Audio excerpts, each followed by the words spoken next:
Oh, the guy for the. Wow. Oh my god, my cat is going nuts in the background.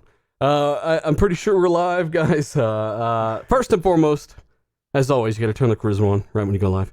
Thank everybody for joining us live, guys. You guys are absolutely fantastic. I got a giant storm outside, so if something happens, I apologize. Shouldn't be anything happening, but I just want to thank everyone showing up. Hit that like button as you file in, share this out for us, help us grow, help us get up there. We do appreciate it. We got a ton of great topics today. There's been a lot going on.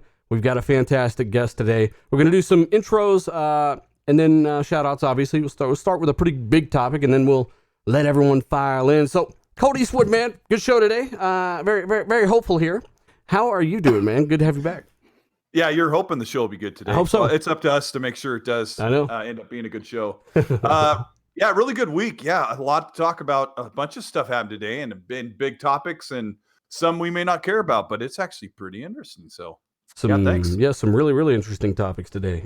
D-Batch, man, what's going on? Chilling, man. It was a pretty hectic weekend for me. I did a lot of cloud gaming and tried all kinds of different services. So I can't wait to touch on those topics tonight. And we got some good stories today, man. I can't wait to go. We really do. We really do. Fonzarelli, brother, how have you been? Been doing good, man. A lot of crazy stuff going on out there in the Twitter streets, I guess. You know, Twitter streets are rough. Yeah, it's rough right now. Everybody's crying about VR. Well, I saw you out there drop kicking some crackheads and whatnot. So, I mean, it is what it is, man. I hope you had fun. Wash your feet. Hey, we've also got Zalker87, man. What's going on, brother? You feeling a little under the weather, but I'm sure you can Spartan your way through. Yeah. I woke up today a little sick, but it's okay. I'm not going to miss it because it's Thanksgiving weekend, man. And I'm thankful for the people on the panel and everybody in chat. You guys are awesome. And today we have a lot of stuff to talk about. So looking forward to it. He's got a weird guy in his neighborhood. When he sleeps, dude sneaks in his window, licks the back of his neck. Sometimes he gets sick. It happens. We've also got Ainsley. We've also got Ainsley from SeasonGaming.com. I remember actually covering some information that you brought up some time ago about Scarlett, and you know what? I want to thank you, sir. We've been talking for a while. You and Colt hung out at E3, right? If I could talk.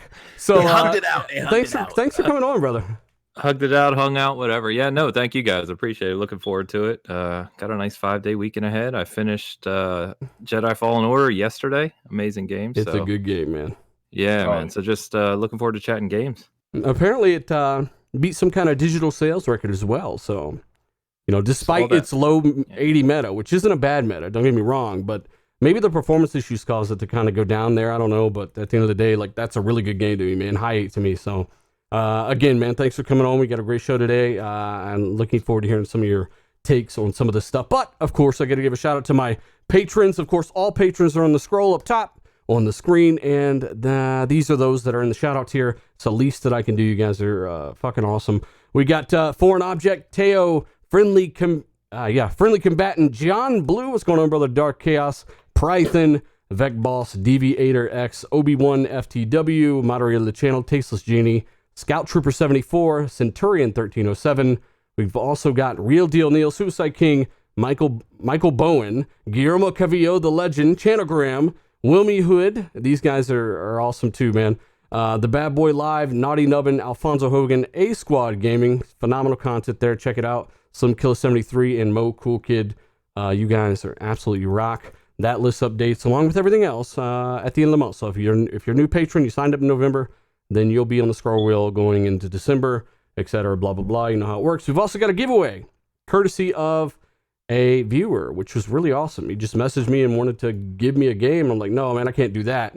And he said, well, how about I give it to the show? And I'm like, well, that's awesome. That's awesome. So speaking of Star Wars, we actually got a copy of Star Wars Jedi Fallen Order. And that is the deluxe edition for you guys in the chat. So I'm going to be paying attention to who's in the chat and stuff in the show, all that. And we're going to give that away at some point in the show.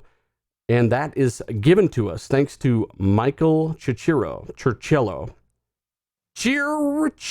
yes. And I've seen him in the super chat before. Yeah, so shout out to Michael. I appreciate it, man. Everyone give Michael a thumbs up in the chat. He's giving you guys a copy of Jedi, Star Wars Fallen, whatever, it's a lightsaber game. So let's talk about the first topic, right?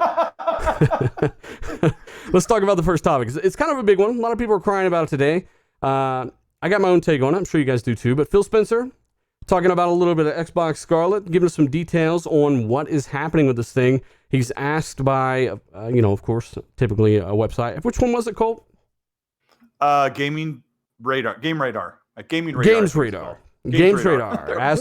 Asked him about VR support, virtual reality support, real quick on the Project Scarlett. We all know the specs are there. It can run VR no problem if they want it to.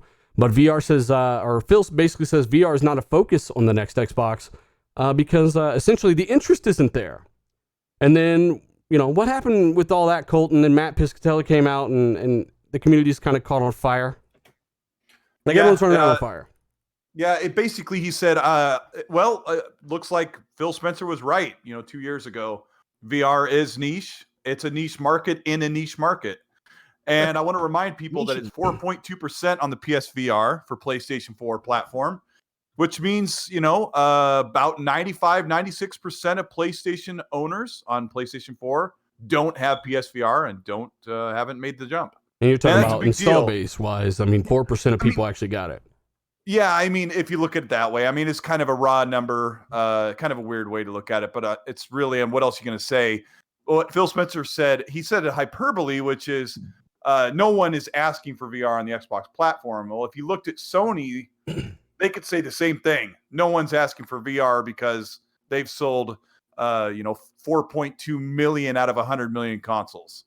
So that's, well over 95% by per capita if you go by console. So people like VR. I think it should be an option, but I think the takeaway that we're going to get into is I'd rather have Xbox Game Studios working on big games and medium-sized games than VR games. So we'll see. The thing I get from VR is that it's a pretty hefty price entry point. Like you have to pay hundreds of dollars to get the PlayStation VR. And I think that's a lot of what these companies are trying to combat is the price entry point to play a game on their platform, right? That's the whole reason for Xcloud. That's the whole reason for Google Stadia, even though it's failing horribly. But it's about not paying like hundreds of dollars to get on their platform. And that's what VR does. It brings that obstacle of you need to pay hundreds of dollars to get a piece of hardware to play a few games. And most of which, or pretty much all of them, are not even AAA. So, or big games, that's I have to say something real quick. Yeah, there are now 2 smoke detector alarms going off in the background. All right, some of y'all got some headphones on for sure. But look, mine's legitimately like I gotta call Shaq and then have someone else come crawl on his back to get mine. Right? I need a ladder, like a 12-foot ladder to get mine. It's like 18 feet up there, and I'm trying to work on that. It recently happened. I just wasn't able to get one today. But Zocker's got no excuse. It's been a year plus. But it's been a lie. It's never been my smoke detector. It's always been it ain't all this time. I'm just saying that it won't be an issue next week. I guarantee I'll buy a ladder myself if I got to. Wait, you're gonna fix your smoke detector, and then what about Zocker? You're just gonna mute his mic? Yeah, we'll just mute it. I'll develop an algorithm that kind of predicts when his is about to go off, and then we'll make sure it goes off when he talks. But either way, yeah, that is the smoke detector. Sorry, I apologize. You might have heard it in the video too. Trying to work around it for now. Hopefully, so go back to Zocker. He was saying the entry point back to hardware. You haven't really said the headset, but you're talking about like were you talking about the PC? Like it's not talking about anything to buy in VR, right? Like PSVR is like $200-$300, right? Like $400, whatever the hell. Like yeah, it's extremely expensive, and they've only sold like what 2 million, 3 million like PSVRs. Like it's extremely niche. Like even CD Projekt Red said that it's niche. Lone Star says that maybe some of you people should look outside your echo chambers to see what other gamers want. I mean, if only you understood what it was like to have so many people like reaching out and telling you what they want. I mean, I don't think you understand, Lone Star. We're very connected with what a lot of people want, buddy. Yeah. I also looked at the Steam survey for 2019, which went out in October, and it said that the attach rate for VR connected to the Steam survey was around 5%. And I've got to also point out that a lot of these people saying that we have to look around and see what others are asking for. Well, if you, I mean, see today on Twitter, people are coming back with, well, nobody asked for games like Crackdown and all these cartoony games, but yet Phil's putting those out. You better look again, because tons of people are out there asking for Banjo when we've been saying, no, we want mature games.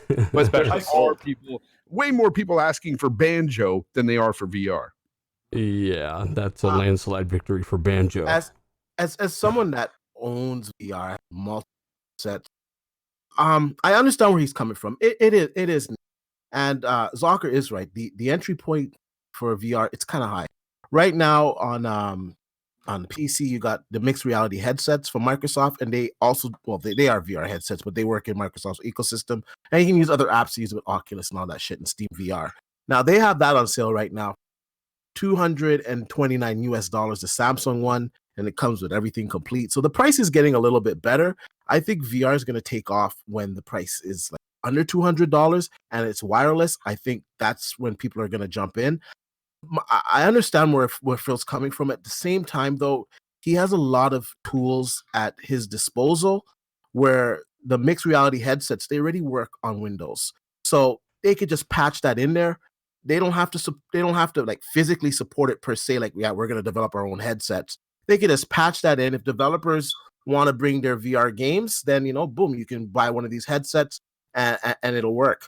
VR is an experience that you have to try it in order to experience it. You can't talk about it. And once you experience it, you're never the same. I'm sorry. As a gamer, you're just not, unless you can't take like the motion sickness and whatnot. If I had to equate it to something, this is gonna get a little bit raunchy. So if you got kids listening right now, cover your ears. My gosh. Yeah. But if you ever watched the episode of Family Guy when Quagmire finally discovered internet porn and they don't find him for a week, and then they find him a week later and his like right arm is like jacked to like the Hulk, that's what VR is for like a gamer. Once you experience it, your mind is blown. You can't believe that such a thing exists. And now they're starting to make good games. Like you got Half-Life. There's a new Half-Life that's coming out on VR, and this game looks like a real game. It's not like an experience. Like it's like a real full-fledged game, like the way it looks. And yeah, I think we should have the option. Just patch it in and allow developers, if they want to support it, they can support it, throw the game in Game Pass, and see what the people want. Leave the option there. Don't rule out the option. But at the same time, I do understand what he's saying. It is really niche. Like it is what it is. Yeah, so I think D and Zucker touched on something important there, right? So to D's point, when you talk about Half-Life, we were talking about this the other day online, is that VR doesn't have that AAA bring everyone to the table title. And I think that's what Valve's trying to do with Half-Life. Whether or not they accomplish that, we'll see. But there's no title that's out there, people saying, I need to buy a $400 setup to play this game. That just hasn't happened yet. VR has not evolved to that point yet. And then on top of that, going back to Xbox's focus and Phil's comments, whether you agree with him or not, it is irrelevant. He's right. I mean, the stats are what... The stats are what they are, right? I mean, the statistics prove his point. And so, Ainsley, tell the people what exactly did Phil say? So, essentially, I can't quote him word for word, but I mean, essentially what he's saying is that, there's a lot of focus that Xbox has right now. There's a lot of things that Xbox fans are asking for and have been asking for a few years, right? Big AAA exclusives, all these defining things that fans want to see on the Xbox platform to bring more people into the Xbox platform. Some things that they think we're lacking this generation, right? When you look at their resources that they're spreading across the ecosystem in Xbox Game Studios, VR is not something that... Why would you take these new studios and development focus off of the games they're making to focus on something that is such a small percentage of the community?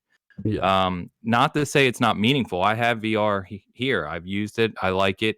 To Batch's point, once you play it and play a good game on it, it's actually a really fun experience. But it just doesn't make sense at this time for Xbox to do that. But the other thing to keep in mind is that, and Phil has said this before as well, is that he also believes that having a dedicated Xbox VR headset is not the way to go. If they are going to support VR, it makes a lot more sense to batch it up in the Windows ecosystem, which, Xbox One is built on that Windows 10 platform now, or, was transitioned to that platform. Scarlett's going to be built on it.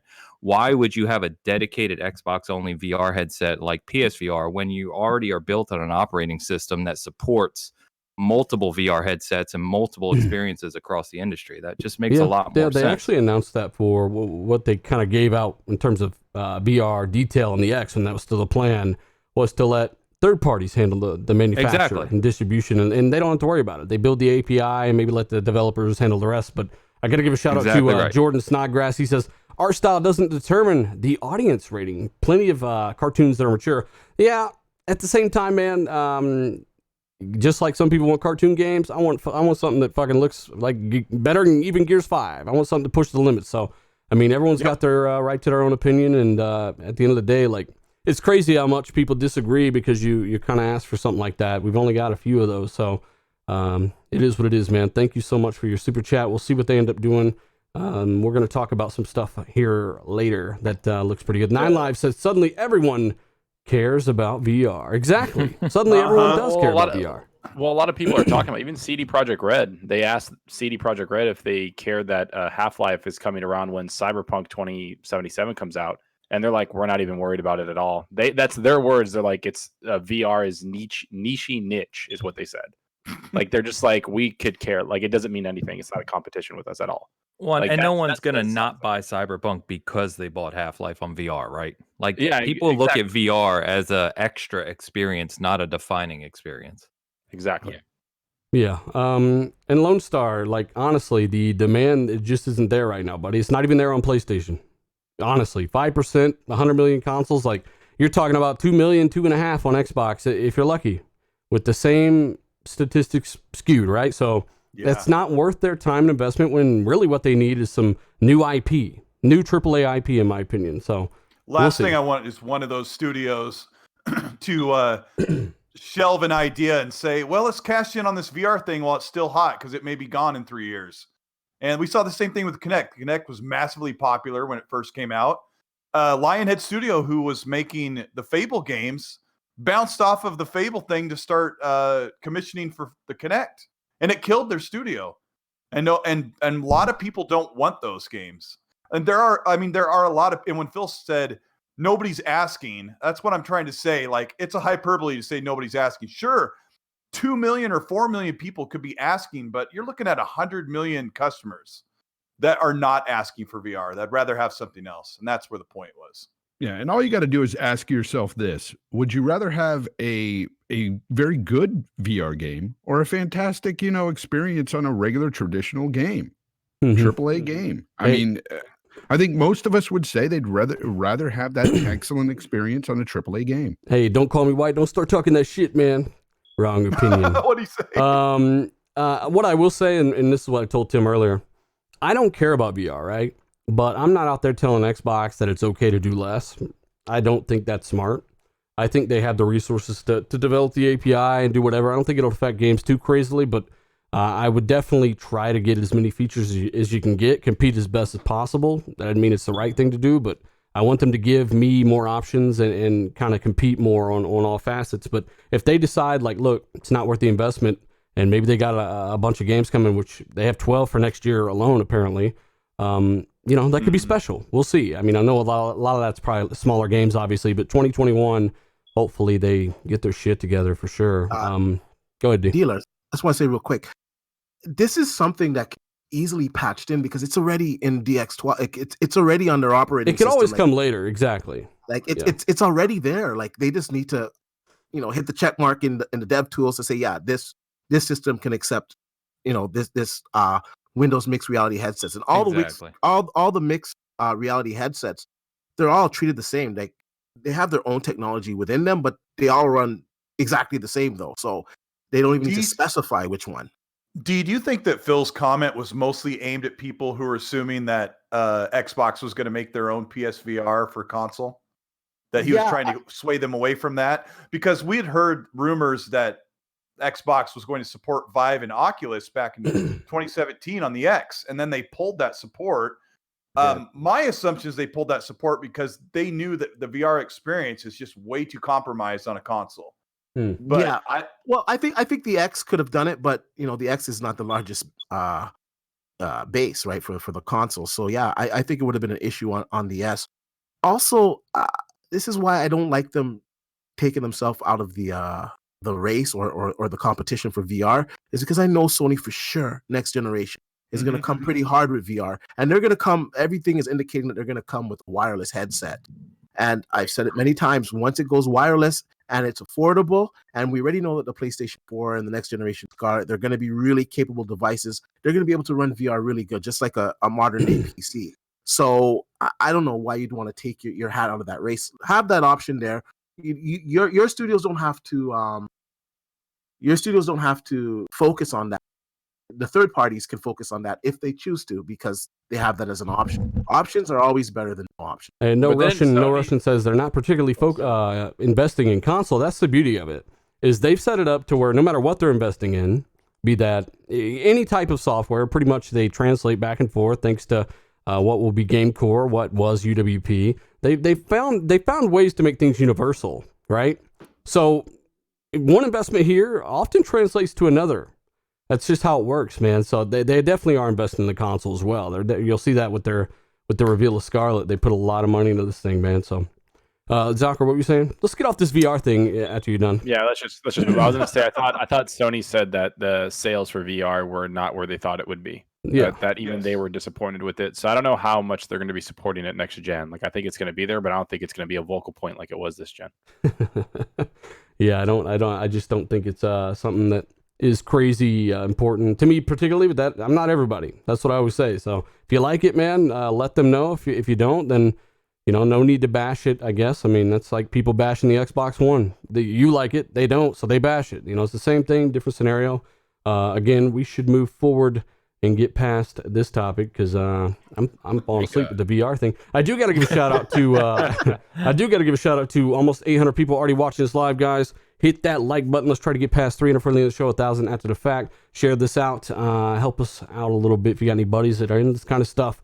We do appreciate it. Great topics and stuff. Let us know your thoughts as we go. And I also got to give a shout out to the channel members, guys. Thank you so much. Neon Shinobi in the super chat says, I could care less about VR. Just give me big AAA games. Preach, yep. Neon Shinobi. Exactly. I want some more of those. I want some more. When I was playing Gears 5, right? We're playing Gears 5 before it released so we can get the review out. We're like, holy shit, it's been so long since we've had a big, massive game like this on Xbox. Fucking since Gears 4, and even that wasn't even close. So again, like that's 3 years, guys. It's time. So Infinite should be badass next year, and then hopefully after that, shit's firing on all cylinders, man. It's time. They said they were going to show this year, and obviously Sony then backed out of E3. I believe that changed their plans entirely. And they didn't show nothing, really. Technically, they showed a lot, but they didn't, So, same time, we'll have to see how that goes, man. Let's go to the next topic. Matt Piscatella, by the way, of course, saying Phil Spencer's right. Demand's not really there. Customers saying it's not really there. Let's talk about this real quick. Colt. Xcloud exclusives, right? And we won't spend a lot of time on this, but I just think it's hilarious, right? So, basically... There was somebody that was basically quoted in an article, and they left it kind of, they worded everything oddly, and they didn't determine if they were talking about third party like games like Madden that are kind of on Xcloud but not on Stadia, right? Is that exclusive? But basically they said, yeah, we're talking to different parties about Xcloud exclusives, right? And everybody ran with this, right? And said that Xbox are making games just for streaming. I mean, there were some people dumb enough to make videos and say, yeah, Xbox don't care about exclusives unless they're on cell phones. And then 5-10 hours later, Xbox came out and crushed it. Microsoft came out and debunked it all. And I just thought this was so ridiculous considering you need to run on a local Xbox One hardware just to even run on xCloud. Why would they fucking lock it down to just streaming? It's already optimized and tuned for the box, right? Right. Were you mind blown like I was when this was happening? D can't stop laughing. No, actually, it doesn't surprise me if people run with that because they see anything that could be used as negative, and it's now exciting fodder for them to put up on YouTube or Twitter. Yeah. It just doesn't line up with anything that Xbox is doing. The whole I don't know what you call it. The whole creed of xCloud is to play what you want, where you want, when you want, how you want. And for them to think that they would hire developers to make a exclusive. I mean, these guys only believe this so that they can say that the next big AAA game that Xbox will finally have will be exclusive to Xcloud. Like they would never say, we've frauds out here calling something like Psychonauts 2 a little crappy game. Like this is how inept they don't know anything about real games. But yeah, I mean that's kind of the way they're going. There will be no exclusives. What happened, dealer? You give the you give the thunder and tell everybody what happened when they tried to run with that narrative. Well, and I had to explain to some people in the chat too that just because they AAA don't mean the worst fucking example of AAA. Like, right. And that's something that happens on Twitter too. Like you'll say something and people literally take it, and because you only got 240 fucking characters. I'm not Magic, you know what I'm saying? So right. Obviously I can't sit there and try to counter every point like I try in a video. It's one of those things where we say big AAA games and high quality. Quality is a given. We don't want dumpster fires. AAA doesn't mean dumpster fire either. Philly Eagle, you fraud. So, I mean, again, it's one of those things. Meat Puppet 007, thank you so much for becoming a channel member. If you want to become a member, hit that join button, buy the subscribe button. Thank you so much. Yeah, I don't know. The whole Xcloud thing, man, I don't know. D, did you go back and forth with anybody on this at all? I was just dumbfounded. I was like, do people really believe this bullshit? Like, come on, like the cloud gaming, like that's the Xcloud that's going to be incorporated into Game Pass, where you can play all the titles that you own. They're going to make exclusive titles just for the cloud. How does that make sense? It just doesn't make sense. It was just idiotic to me, to be honest with you. I just couldn't believe it, and I was laughing at the people that were running with that narrative. To be honest. I don't know. Yeah, it's crazy, man. I don't. Again, it doesn't make any sense at all to me. And Microsoft, thankfully, didn't take very long shutting it down. Ainsley, I'm sure you were in the shadows looking at this. Let me give Gaming News Central a shout out real quick. He says, "What are thoughts on them using full key and mouse on Xbox?" What are your thoughts on that, Ainsley? Using what? Full mouse and keyboard on Xbox? Oh. Yeah, I don't know. I'm kind of a mixed bag. I think Xbox is all about options lately, so I like that they're supporting it, but I don't know, man. I have a hard time just because I play a lot of competitive multiplayer across a whole bunch of games, and I even play with some guys or have played with guys who use things like XIM so they can use mouse and keyboard on games like Halo 5, which is just, it kind of ruins the competitive sake of it. So I know like Modern Warfare right now I'm playing crossplay, and it's based on input, but you kind of always have it in the back of your mind of is this someone faking an input with a controller and using a keyboard and mouse. Yeah. So it's always a concern, but if they can clean it up, I'm fine with it. It would also be good in terms of bringing things like Age of Empires 4 to Xbox and Gears Tactics, games that strategy games as general are really about the only thing I use keyboard and mouse for. Everything else I use a controller. But see, personally, I don't think they should bring anything games to console. Like if it's on this console, I feel like it has to support controller, the default input. I think they would run into some issues if they didn't. But I definitely get what you're saying. I also have to tell people in the chat. You guys know that Mike's been on the show before, Mike Ybarra. He was in the chat last week, acting crazy. He's having a good time. He was complaining because the show was in after 2 hours 30 minutes. He was like, "What? It's already ending." I'm like, "Yeah, we gotta die." And then he said he wanted to come on this week, and I messaged him about it. And he said, "Oh, I got a business dinner that came up, so maybe next week. I don't know. That's the thing. That's why I didn't announce it on Twitter, because I didn't have anything exactly locked down. Though I did talk to him, but I do have a different guest lined up, perhaps for next week, who's actually really notable. You guys might be surprised. So again, is it Rand Althor? Is it Rand Althor? Is it Hand Althor? But again, yeah, good guess, and hopefully Mike could come on. If you wanted to come on, let him know politely on Twitter, and maybe he'll make it happen. Speaking of Age of Empires, real quick, Microsoft actually were talking about Age of Empires 4 on consoles, and I want to see that. They said they are focusing on making a wonderful PC game first, and as you know, they used the exact same, pretty much the same wording with Gears Tactics, and that was later confirmed to be coming, as we said, to Xbox. So hopefully Age 4 does find a way to consoles, Zalker. This would be big for you and me. Yeah. Oh yeah, I can't wait to see. I'm glad that they're taking the PC first approach, because that's something that we've talked about this before. Halo Wars 2. A lot of people that found that play RTSs do play on PC, and that game was too simple. It was too simple. It wasn't as in depth, and a lot of people didn't find it fun. And that's one of the reasons why the game wasn't as successful as it could have been. And I think that them doing it with Gears Tactics and Age of Empires 4 is a step in the right direction. I mean, I want it to be optimized for console and controller later, but for me, RTSs and strategy games belong on PC, and that's where I've played most of them, kind of like what Ainsley said. So yeah, I'm looking forward to it. I can't wait to see what the studio has. They showed a little bit at XO 19. They didn't show any Gears Tactics because they hate me. But hopefully they show it at the Game Awards. I think they announced they're going to show Gears Tactics at the Game Awards, which or Kojima Awards. So it's going to be great. The Kojima Awards. Well, I don't agree with the PC first thing, but I mean, if that's what they got to do and invest it there, I get it.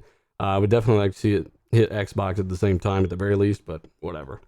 I'm sure none of you guys give a fuck about that, so we'll go ahead and move past the RTS. I do. Fonz is like, there's no hot tub scenes. I'm not playing that. Yeah, I'm not playing it. Somebody was complaining about Stadia hate in the chat. We're not going to sit here and talk about this. We're going to just update you guys on something. Stadia uses beat a dead horse. Yeah, I mean, that's already been whatever. Stadia uses 7 gigabytes of data per hour at 1080p, just so you guys know.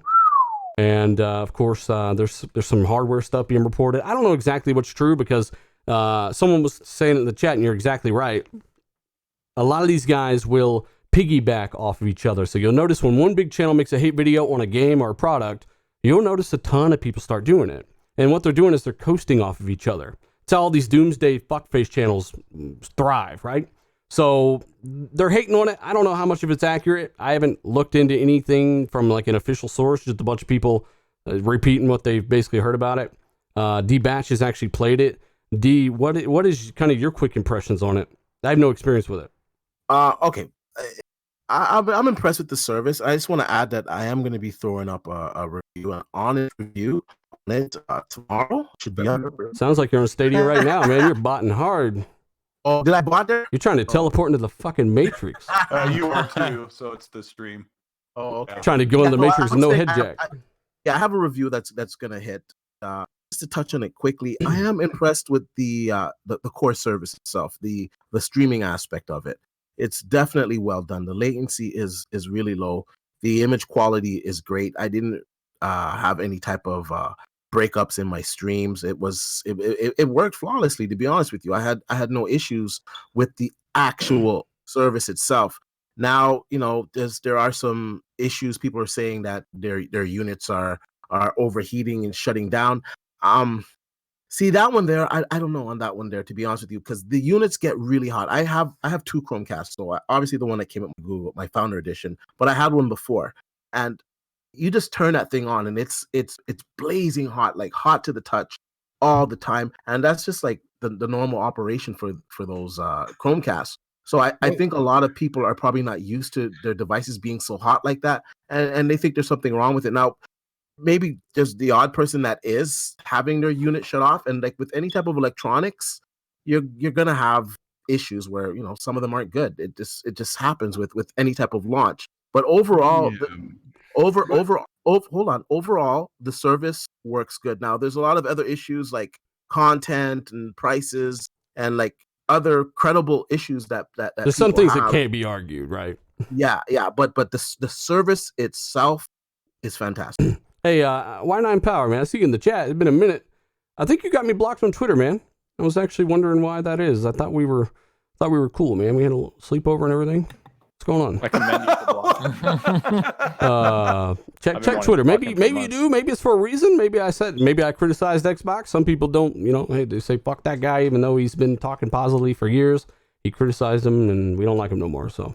Again, D, what I was going to say about the overheating aspect, the reason why I tend to believe it is because there's a lot of people on various forums that are complaining about it, not making videos and stuff. They're actually like showing pictures and stuff on what they're doing to alleviate the heat, using heat sinks, etc. Which is foolish, because that device gets really hot, even if you're not streaming. Apparently, it is really shutting down completely on people while they're playing the games. Yeah, but you have to also look at what's the sample rate of. I don't want to sit there and doubt everybody, because I'm sure some people do have legitimate issues. But what's the sample rate? It's probably within the normal sample rate of any new device, electronic device that comes out. When the PlayStation 4 comes out, there was a lot of devices that weren't working. Same with Xbox, same with the new iPhones. This is just a part of it. But I can say the service itself, it works good. And I will point out that I am a best case scenario because I have really fast internet. It's 1 gigabyte per second, so it's really fast. So that's probably another reason why I didn't have any type of issues that some people may have. If you don't have good internet, if you don't have really strong internet, this is not the service for you. This is for someone that has a steady a good internet connection, good speeds, good coverage. That's what this service is for. And the service itself, I'm just talking the service, it works good. Now, there's a lot of other issues. I'll get into that. Well, in the interest of our sanity and streaming and whatnot, we'll just kind of leave it at that and let people check out your review. I encourage everyone to do that. You'll have that up. What is that? Tomorrow at 11 a.m., right? So he'll have that out. Check that out. King Ram in the Super Chat says it's PS5 and Xbox V. Colt, look what you did. Hey, now. He said, I like it. He says Xbox V. Shout out to King Ram. We got Colt's back. Xbox V will do 4K 60 FPS. Well, we need a TV that supports variable refresh rate. I actually would say you don't need it. Actually, with Scarlett, you'll need it less than ever because it will have more stable frame rates and more locked frame rates than any console, I would imagine. And VRR is not all that useful if you are in sync with your refresh rate of your display. So I wouldn't say it's a necessary thing at all. But no, hey, maybe you do. It's not a necessary thing, but I will say if you want to, well, I would even say that because I don't think the next console is really going to be doing 4K 120 frames per second. Maybe racing games and stuff, yeah. Yeah, like we can assume, or we can guess that maybe Forza will have a 120 hertz mode and GT, the next GT7 or whatever, may do that, just to show off what the consoles can do. But a lot of people's TVs won't be able to truly. I think the most important thing going into next generation, having a good 4K TV that's capable of real HDR. I think that's the most important thing, and a good game mode, of course, with low input lag. So that means no Sony TVs because they have horrible lag. And then we talking that shit, D-Batch. I got to give a shout out to Toby in the chat, Cole, Kate Tucker. We've also got 9 lives. Still not given. I do appreciate you, Ashtray, Gaming News Central, all you guys in the chat, Albert G. I wish I could shout all of you out. Pizzle Tech time. Everyone saying hi to me. Hi back. I'm trying my best here. We want to go ahead and move forward and get some different people in here. But Stadia, it is what it is. Let us know. By the way, if you weren't here earlier, giving away a copy of Star Wars Jedi Fallen Order Deluxe Edition, thanks to Michael Chichiro. I really hope I'm pronouncing that right. That guy was awesome enough to go ahead and give that away to everyone watching the show. So I'll be checking the chat, seeing who's around, and we'll be giving it away sometime during the show. Just a reminder. Assassin's Creed 2020, there's been some more information, and we got a lot of good topics after this, but man, I liked Odyssey so much that we've got to cover this, Zalker, and you actually looked into a lot of this. What's this latest kind of leak about? Yeah, they talked about how the next Assassin's Creed is going to be like double in size as Assassin's Creed Odyssey. They're going to have denser cities. There's going to be RPG elements. It's going to have the systems from like Brotherhood where you can recruit NPCs onto your like crew or whatever. There's going to be more boat travel than boat combat apparently, because you're going to be a Viking, and you're going to be able to choose between a woman and a man again, like in Odyssey. And there's just like in real life. No more boat rides. Yes. Cool. But they said the talked about having 4 characters in a party and offering full co-op. So that's something that's been leaked, is that they're going to have actual co-op, which I want to see. You'll be able to visit realms like Asgard and Jotunheim and all that, like the mystical gods of Odin and Loki are going to be involved. Loki. Yeah. It's going to be a pretty damn big game, is from what I heard, and it's going to be the world map that includes like Scandinavia, England, London, a bunch of stuff. Like it's looking like a massive game, and it's going to be optimized for the next gen consoles. On top, will it have How to Train Your Dragon in it? I don't know. Toothless might show up. He actually knew its name. Wow. Less boat rides, man. Less boat rides. Yeah, Fonz, you got in a boat plenty of time in Red Dead Redemption 2, don't you? No, I did not. Yeah, God. All right, well, either way, hopefully, I mean, Ubisoft, you know you can do it. 60 FPS mode, get that going. Need it on the next system. Yeah. Let's talk about this new concept art that leaked from who's that? Playground Games, right? And I wish I could show it. In fact, I think I can show it. I don't know. I've never tried doing that live. Hey, Shehu Nikita is on the chat right now. I just wanted to ask him, where's Sean Layden? We haven't heard from him in a while. Who's in I'd the like chat? to know like where he's working or where his talents are going, because that'd be really cool to know. There's a lot of people in the chat, man. I don't know who's in the chat. I'm sorry, you were saying something about an actual topic. Yeah, I was. But basically, there has been the Playground Games leak for what is believed it's concept art, official concept art for one of their games. It was made recently, or in the last year rather, and it looks pretty much just like Fable, but with of course a more realistic direction. And I don't know. Let us know if you've seen this in the chat, by the way. But it looks pretty damn good. There's a controversy behind this right now that's going on this past couple hours. So, tell us. So what happened was a concept artist drew up some 16th century Fable-looking stuff, and then it leaked out on the internet. And an insider who shall not be named on Twitter, because when you say his name, he gets mad. Says, "I'm not an insider."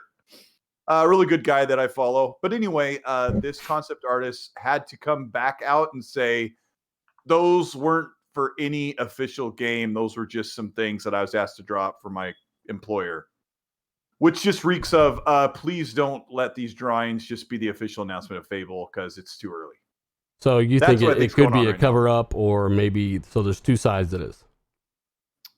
I don't know. What's the other side? The other side is we have to pretend like it's not official. Otherwise, we're basically confirming that Fable is in the works. Or what's the other side? Well, I mean, I personally think the girl should have been holding an L instead of a sword for the people that think Fable's not real, but I mean, that's just me. Oh, yeah. I don't know. I mean, Zalker, I want to know your thoughts on this. Did you see it? Yeah, I saw it. They did a side-by-side comparison of Fable 1, like a house in Fable 1 with a road and everything, and the concept art, and it looks like one for one almost. And I think a lot of people see that as you might be able to, like, so people have been running around with like rumors and, you know, theories that you might be able to run through like the whole entire world of the first world and then go into the new world too. So they're updating the whole first world and using that like as a foundation, and then they're expanding upon it. So that's what a couple people have said in like the comment section and stuff like that. Like, so, you know, like when shit like this leaks, a bunch of people just come out and say whatever they want. I think this is like the worst kept secret, or the biggest loop-de-loop we've ever seen in our lives. I think it's either Fable, and if it's not Fable, then good on you, Microsoft, because you fooled everybody. Because like honestly, like the biggest like misdirection we've ever seen in our lives. Yeah. Phil has been asked about so many times and said, you know, smirked and kind of said certain things. And King Ram, by the way, I think your super chat got lost, man. It's not, I can't even scroll up high enough. So just repost it in the chat and I'll read it, man. I appreciate it. I didn't see what it was for or anything. Shout out to Kid Smooth as well, Albert G, all you guys. Let me get to this next one. DeMello7 said, I actually got a notification from Playground Games, I think he's saying on Twitter, saying, quote, concept of our RPG game, but when I clicked on the tweet, it was gone. Was I the only one seeing that, guys? Yeah, I mean, I heard about that. That's what I was saying. Like, it seems like it was kind of legit. Yeah, it was pulled down real quickly from like pretty much any official channel. It was on ArtStation originally, and it got pulled off of there within a couple hours. Wow! But it's spread. So why is it getting pulled down if it's nothing to do with anything? That's always the question, right? It's like if it's not legitimate, why are you so scared about it getting out? And then there's always the side of, are these leaks almost intentional just to build hype? No one really knows. All I can say is after covering for this stuff for the past few years, there's a lot that comes out that's like this, where it looks legitimate, where it really does end up being legitimate. So, I mean, you can usually tell to a good degree when something's really kind of fake. There was a lot of work in some of those pictures, man. There was a lot. That's of work. my point, right? There's almost too much work and too much authenticity in these screenshots of this artistry to be faked. Someone would have had to spend a lot of time, and that's usually pretty rare. Nobody made this bitch on an Etch-a-Sketch. I got to give Xbox Battlegrounds a shout out. He says, "Does mouse and keyboard support on Xbox One? Do you think it's possible to port games like Star Citizen?" No, Star Citizen. This box is light on fire. Yeah, I mean, the peripheral's nice. They've got it going on a lot of games, but at the end of the day, like, again, would they say, hey, yeah, we're allowing games that don't support controller to work on the box where it pretty much comes standard with a controller? That's kind of a tricky thing. I don't think Phil would want to do that, but you can't do that with console. Console is traditionally with a controller. They need to break that tradition. In my opinion, I think they need to break that tradition. I said this before, like, bring some PC games that are playable on the new console next year, and just in the store, just do what Steam does. No controller support. I guess so. A big icon. Yeah, and I don't care about splitting the player base. Like, they let more people play more games. I mean, but too, though, people can't even handle, like, you see the reviews. I mean, these games get crushed in the store review page just because, they've got a dog shit hard drive that won't load stuff. Like, it's kind of odd, so I think it's too volatile for that kind of stuff. To Cole's point, though, they actually could do that. They could put it in Game Pass and have a section that mouse and keyboard only. And you know what? If you're a console player, then whatever. It's a mouse and keyboard game. You're probably not going to be into it anyways. Yeah, I don't know. And it kind of goes along with the VR thing. Like, give people the option if there's third-party support for mouse and keyboard games, or because VR is almost its own platform. Someone's like, no, it's a medium. It's like, well, it's kind of like its own gaming platform. Leave that option open. And if people don't want to buy that, or they go in the store and they say this is a VR title, or this is a mouse and keyboard only game, there's the big logos. I even drew a concept up on a video last year with a big controller icon and a big mouse and keyboard, and it has like X out, says no controller support. And if you buy that and you're like, oh, no controller support, Microsoft lets you return games in the Xbox store, so you'd be good to go. Just unlock it next generation. Well, they'd still have to port everything, and there's a whole process there too. But on Scarlett, I mean, those games probably wouldn't run on the current stuff because CPU bottlenecks and all that with a lot of those games. But yep, we'll have to see. Tom Ellison in the super chat, thank you so much, man. He says thoughts on Scarlett 4K, 120 FPS, 8K, and HDMI 2.1 being the only port capable of basically the only port capable of supporting it. It's only found in high end like OLED and stuff like that right now. Very expensive TVs that needs HDMI 2.1. Those TVs have it. No other ones have it really, but that port is going to be a little bit more mainstream next year and then going forward. Also, think about how often you'll be using the maximum bandwidth of 2.1. Not very often. 4K 120 FPS, you're not going to see that a lot. Pretty rarely. I would say maybe on racing games, stuff like that. And 8K, I know for a fact they're not shooting for 8K. I already know that. I've already talked to somebody that's already fucking with this stuff. They're directly involved. They said the 8K is not the target. Maybe some developers, like on the indie side, or someone might try to target 8K 30 frames for some reason, but that's not what Microsoft are doing. By the way, Tim Dog not here this week because he had something with his family. I forgot to mention at the beginning, but he'll be back at next week, or he could even show up later this show. So maybe. Thanks, Tom. Though appreciate it. We've also got one more. David Robinson. That's go ahead. Way up there. That he just reminded us. Okay, go ahead. Did you see it? He said, greetings, dealer and panel. Xcloud got it going on. This is crazy. He says, I'm playing my disc games on Xcloud, some that are not on the list, like Far Cry 5, and I'm in the Insiders Club. Mm-hmm. Do you mean console streaming? You're able to play that? That's disc-based? Yes. Even that's pretty cool. Yeah, you can play console streaming. You can play the disc that's actually in your drive. Yeah. Mm-hmm. Yeah. So anything that you own and you play like normally, digital or physical, you can stream it. The console streaming works really well. In preparation for my review, I said, I better test all these services so I know where they all lie. And first of all, I didn't even know I was in Xcloud because I've been waiting for the invite forever. And someone said, just check your email. I just typed in Xcloud in my email. I said, oh shit, they invited me in October. Damn it. So I went in, and man, I have to say they got a lot of games in there. Like, if you're an insider right now, like you're playing like WWE 2K, you're playing like there's a lot of games in there, like 50 games, good AAA games, and they're free. You can just play them just because you're testing out the service. Mm-hmm. And then I tried out the console streaming, and it works flawlessly. Now I can obviously do console streaming within my own house, obviously, that's been a thing for a while. But to have console streaming like on the road on Xcloud, that's crazy. Come on, man. Yep, facts. Valerian, by the way, says, do you guys think Xbox Scarlett dev kits are Lockhart spec or Anaconda? No. Well, apparently they're coming in the Chuck. That's like a Chuck Walla kit, is what they call it, and it's basically supposed to be both of them combined, like the Xbox One X, as we've covered a million times. The X had a button. It would have different performance profiles set up for the base model. The S with a little bit higher clock, so you could do HDR, and then the X, and you would actually one dev kit, 3 systems, tune, hit the button, tune, hit the button, tune, hit the button, and apparently they're going to try to do that again. My question is, are you going to have 2 of them now, 2 dev kits with 2 or 3 systems in each? Like they're going to carry all those old ones forward, so maybe that's got a lot to do with GameCore, which is their state-of-the-art kind of software designed to help scalability. Good question though, Valerian. Really interesting stuff there to me personally. JMO, shout out to you as well, brother. And Retro Remy, my bad. Thank you so much. I just want to add those. I don't know if it's on our topic list. The Scarlett versus PlayStation 5 dev kits. Is that on our list? I don't. Honestly, I'll have to look. I do want to give a shout out real quick. Maybe you can segue into that. And like I said, I got the big topics, what I think are the big ones at the end there. But, okay, so that came out last week. That the I don't know. There was like some stupid tweet.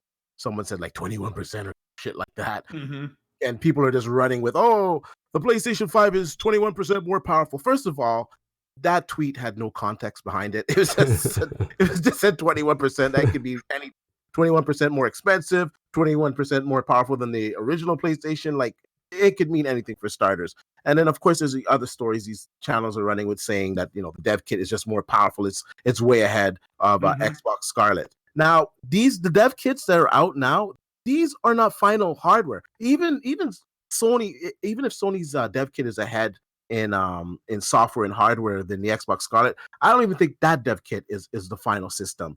The final system is going to roll out really close to launch, or when they start to announce the final specifications in these systems. That's when you're going to start seeing the full systems roll out, because you got to remember, you got developers from both sides working on these systems.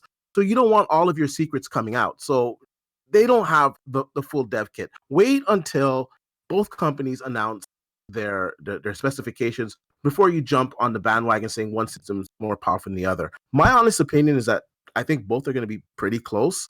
And I think PlayStation is going to gravitate a little bit towards VR, but they're still going to be extremely competitive with the Scarlett, like in power wise. And I think the thing that's going to separate Scarlett from PlayStation 5 is the ray tracing. Apart from that, I think both of these consoles are going to be really close. I'm confused though, D. Like, so Sony guys are bragging about this, but they just spent almost 2 years telling us power doesn't matter. Right? You know how it is, man.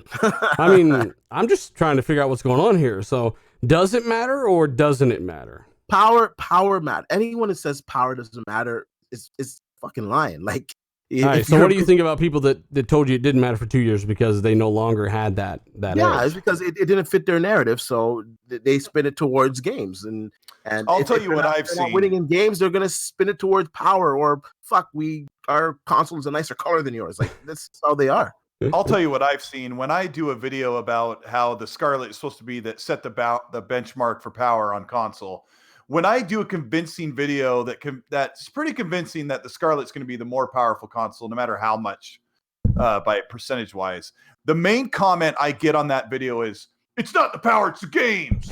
It's like, yeah, it's the games, but both of these teams are working on tons of games. Yeah, and I want to make the point that if you're going to go off of PlayStation's always made great games, so they're always going to make great games. It doesn't work that way as far as Xbox has never made any and good it's games not even the past true. 2 years. So yeah, I mean, it's such a tough, tricky question thing to say about the quality that PlayStation's brought, because they've done everything right this generation. But what's boiled down to them first party wise has been like a couple of really impressive like generation winning games. They didn't make Spider-Man. They did, they made God of War. They made some of the really big games. They've had some great games each year. Xbox didn't, and they almost they weren't even funding their first party. But looking at what Microsoft's doing now with Xbox Game Studios and how big these teams are getting and the people that are running those teams, like, it's really dumb to say that Xbox won't be able to bring big first-party games next generation. It's extremely short-sighted, and not only that, but you forget about the numerous games in the 6 range and 7 range that first party over there's put out. Everyone's kind of done this, right? And it'd be really dumb to pretend like one big game a year or one big game every other year. With a lot of third party support that just didn't come to Xbox is all Sony. I think a lot of that's the advantage. Same advantage the Xbox last gen shared. Yeah, they got a lot of third party support. I got to give a shout out to A Squad Gaming as well. He's in the chat. Appreciate it, brother. But yeah, I mean, at the end of the day, man, I think that people would be extremely short sighted to come off like that. AJ Harris, he says, just donating some money for a new Hey, I got the batteries, all right? I just need someone that's 7, 8, 9, 10, 12 foot tall over here. That's all. I got to get a ladder. 8 people from the chat to stand on each other's shoulders. We'll take care of it. Yeah, it's like 18 foot up there, man. I got a ladder, so I'll have it fixed for sure by the next show. No problem. It is annoying. Trust me, I know. That's the last thing I fucking want. But Ainsley, I want your opinion on this. Dev kits, they did talk about this. Some people are running once again, just like they did 8 months ago with PlayStation. People are saying, I'm hearing PlayStation 5 dev kits are more powerful. And they very well may be, right? I'll leave that reality open, even though it's the opposite of what I'm hearing. It's kind of odd because Phil Spencer confirmed a week and a half ago that they literally just sent dev kits out. Literally just sent them out. So how are these people constantly getting all this stuff on PlayStation 5 being more powerful when the dev kits weren't even out there until here recently? Hey, I just want to say something real quick. Sorry to cut you off, but where do all of these rumors originate? I don't know. It seems like just random people. I think it's a developer. I think it's a Reset developer Era. breaking NDA with a buddy who loves to run his mouth on Reset Era and Reddit is what it boils down to.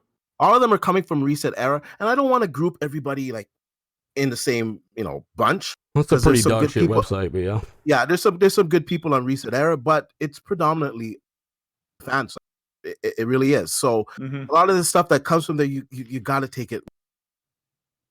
Yeah. One day D-Batch won't be cutting out. The fact is, the people that are talking about this stuff, they don't have any clue.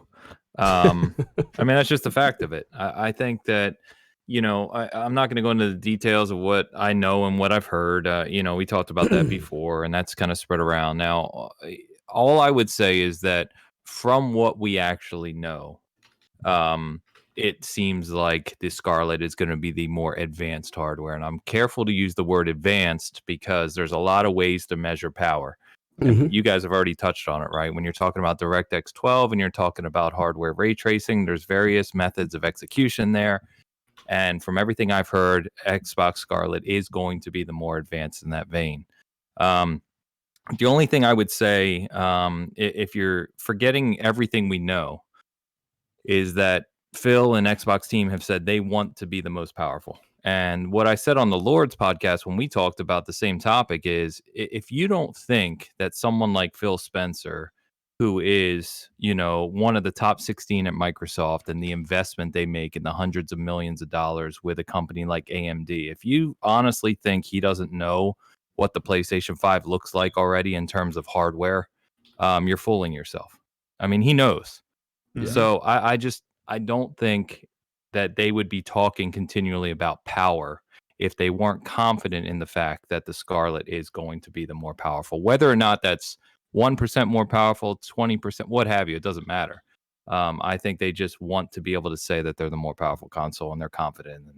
And all we're saying is power does matter. That doesn't mean, by the way, chat, like some have assumed that we're saying price doesn't matter or games don't matter. No one said that. We're saying that it does matter. So me as a consumer, I want some badass games. I've been asking for them for fucking years. And I want those games to look as best as possible. Like I want the most performance for my dollar, right? So hopefully Microsoft got that on the table. But according to this supposed dev, right, on Reset Era, he's saying that the PS5 is more powerful. And of course, everyone's running with it. Just like they ran with the PlayStation 5 cartridges. Remember that? PlayStation 5 cartridges. Oh my God, there's the proprietary SSDs. It's amazing. This is going to be so cool. And then it came out yesterday or the day before that it was for Sony's fucking toy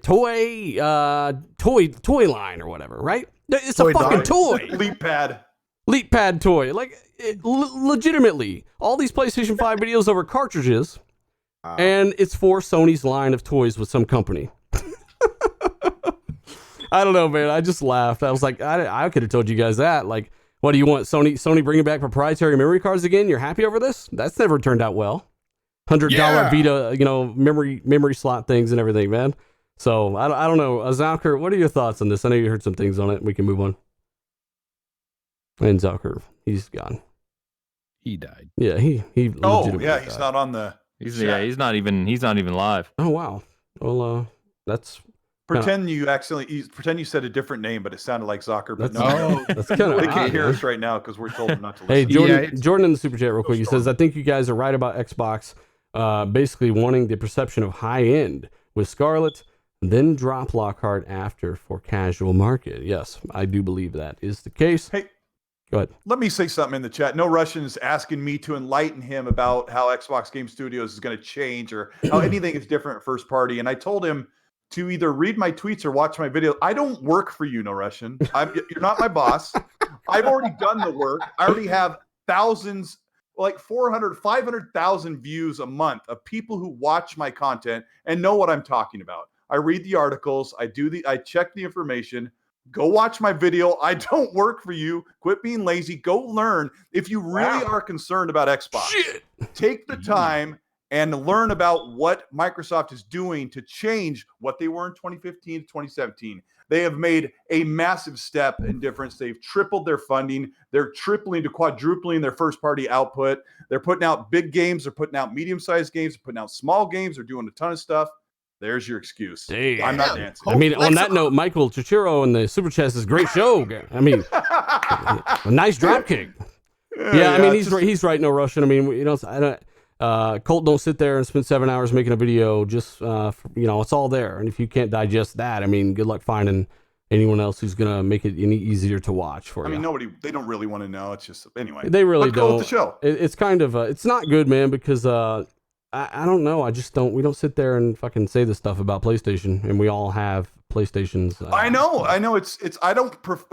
PlayStation isn't my preferred console. I just finished Lost Legacy. One of my favorite games I beat this year, next to Outer Worlds and Gears and Jedi Fallen Order. But I don't look at video gaming as like this religion where I have to have faith and I live and die by the sword. It's like people are nuts, man. You'd be surprised, man. Like people get mad when you talk on your own videos. It's weird.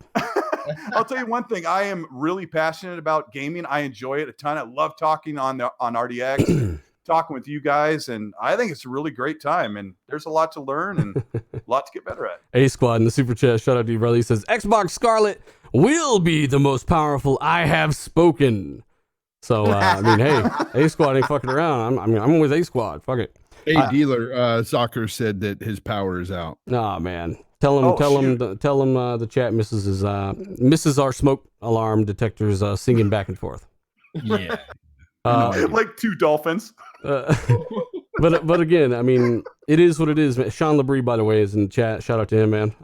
But again, I mean, it is what it is. We've heard this forever ago. We heard this 6 months ago from people at a Game Informer, and then Phil's like, "Hey, what are you talking about? We just literally released the dev kits like last week, 2 weeks ago, 3 weeks ago." So yeah, I don't know. We just hear this stuff, man. It is what it is. Hopefully those guys get that stuff together. And, I have one question about all this stuff going on. I'm sorry to even bring this up again because we already moved way past that whole VR thing. But something that I've noticed here is like the only tiers I see are of Sony PlayStation guys with this whole Microsoft doesn't have VR options. Nobody on the Xbox side is really even giving a damn about this situation. But I keep seeing it in the chat and it's all Sony guys. Yeah, I mean, but if there are Xbox guys upset about it, you have every right to kind of demand more. I mean, like I said, I would always encourage everyone to kind of ask for more, even if you're not necessarily going to use it. You probably want more for your money, so it is what it is. Let me go ahead and move on to the next topic because that one has got to go. That one's got to go. Go pay your power bill. You will be missed. By the way, just another reminder, since I saw Michael in the chat, he's giving away a copy of Star Wars Jedi Fallen Order, Deluxe Edition. We're giving it away to somebody in the chat by the end of the show. So be sure you got me added on Twitter, dealer_gaming. That way you can DM me. Shout out to almost 1,000 people watching us live. Hit that like button. Let's try to blast 400 for the end of the show, 1,000 after the fact. Share this out for us. Help us out. We do appreciate it, man. You guys make us the most powerful podcast around, and it's legitimately 1,000,000% you guys. We do appreciate it a lot. Let me find this next thing here because... Well, hey, Rand's in the chat, and he said that you kicked him off the podcast, but that's because he didn't finish Witcher 3. No one kicked Rand off the pod. Rand can enter the podcast anytime he wants. He don't even have to get. We can't afford Rand. That's the problem. Yeah, Rand's too expensive, man. Y'all's like, where's Rand at? Well, I mean, hey, Rand's too expensive, man. He started asking for percentages, stock and stuff. I'm like, what the fuck? I'm not Google. What are you talking about? So it is what it is. Oh, by the way, we have to talk about these new hires real quick. So on top of this supposed concept stuff, which may or may not be real, we'll figure that out. But they got a couple of different hires as well. They announced, which is Brian Merrill, who was the lead visual effects artist there at Playground Games now, and at least at the RPG studio, I do believe. He worked on the Order 1886. Now, not necessarily. I mean, we all remember the Order $18.86 is it's a 63 on Metacritic, right? But it's one of the best looking games around. Still, it looks really good. Yeah. So this guy came from Ready at Dawn. He worked on Order 1886. He's a visual effects artist on this new RPG, apparently, the lead. And that is a good sign because that game did look good. Anybody who played it can tell you that. And that's an old ass game. They also got Martin Bunker, who basically is now the new principal animation engineer. He worked at Rockstar North. So that's somebody from Sony, essentially. That's the last game I remember that guy from. And then, even though they're not owned by Sony, and somebody from Rockstar North, which is really cool information there, just so you guys know. Very good. Yeah, let's go ahead and move forward. Xbox talking about the future of basically first-party Xcloud Project Scarlett and more in this big interview here. It's got Phil Spencer, Matt Booty. It's got some different things that I've actually covered too, which is really cool. So Matt Booty goes into detail about their developers sharing resources and all this stuff, right? Which is really cool. You heard about this? They're called summits, and he basically said that they have already done a lot of these in just a single year. So summits are gatherings of basically like-minded or skilled artists or technical people that work at certain studios, and they can get together and trade skills and information, stuff like that. Over 20 summits in the first year alone. So that's almost twice a month these guys are meeting up and flying up, right? Meanwhile, Phil Spencer's talking about RPGs and how they should be a big focus for Xbox going forward. And RPGs, he did kind of quote Wasteland. We're not necessarily into Wasteland, Colt, but it is an RPG. And maybe he's just like, look, this is an RPG. I would like more RPGs, not necessarily top down. Let us know if you're kind of looking forward to Wasteland 3. I'll have to kind of play it first, though. Wasteland is like one of the original. It's like an original style RPG from like the 90s style one. It's like a Fallout 1 style, yeah. Yeah, I mean it's what Fallout came from, obviously. But that interview that's connected to that with Brian Fargo is actually really good. Like this kind of goes in with your topic, so I won't run on too long. But Brian Fargo said that Microsoft came to them and said, "Here's a ton of cash. Make the game you want it to be made." He said, "We could have made the game without Microsoft, but they basically gave us another 6 months." Which he goes, his quote was 6 months meant the difference between up to a 10 Metacritic was his quote. Up to a 10 Metacritic. Yeah, that was his quote. A difference. 6 months was the difference of 10 Metacritic. I don't know if he meant like 10 points out of 100, or if he meant we could push toward trying to get more perfect scores on Metacritic. I don't know, but it was interesting that he just said that their money was a big deal, but also the extra 6 months they were able to bring in. We've talked about this before. They were able to bring in full voice acting, which before was just going to be text lines. The graphics were ramped up. Yeah, they were able to voice act the whole game. It was really cool to see his enthusiasm, which this goes back to what I was kind of harsh on No Russian, but this goes back to the things we've seen many studios talk about that now are acquired for Xbox Game Studios, is that they have seen freedom, they've seen funding, and they've seen creativity brought apart by more time and be able to make what they want with the funding they want. So that was really cool to see. And it gets me a little more interested in Wasteland because they've been able to speed up the combat. They said it makes XCOM look pedestrian in comparison, which is actually pretty cool. Albert says he only wants what Phil Spencer tells him he wants. That's unfortunate, Albert. It's unfortunate. I wouldn't encourage that.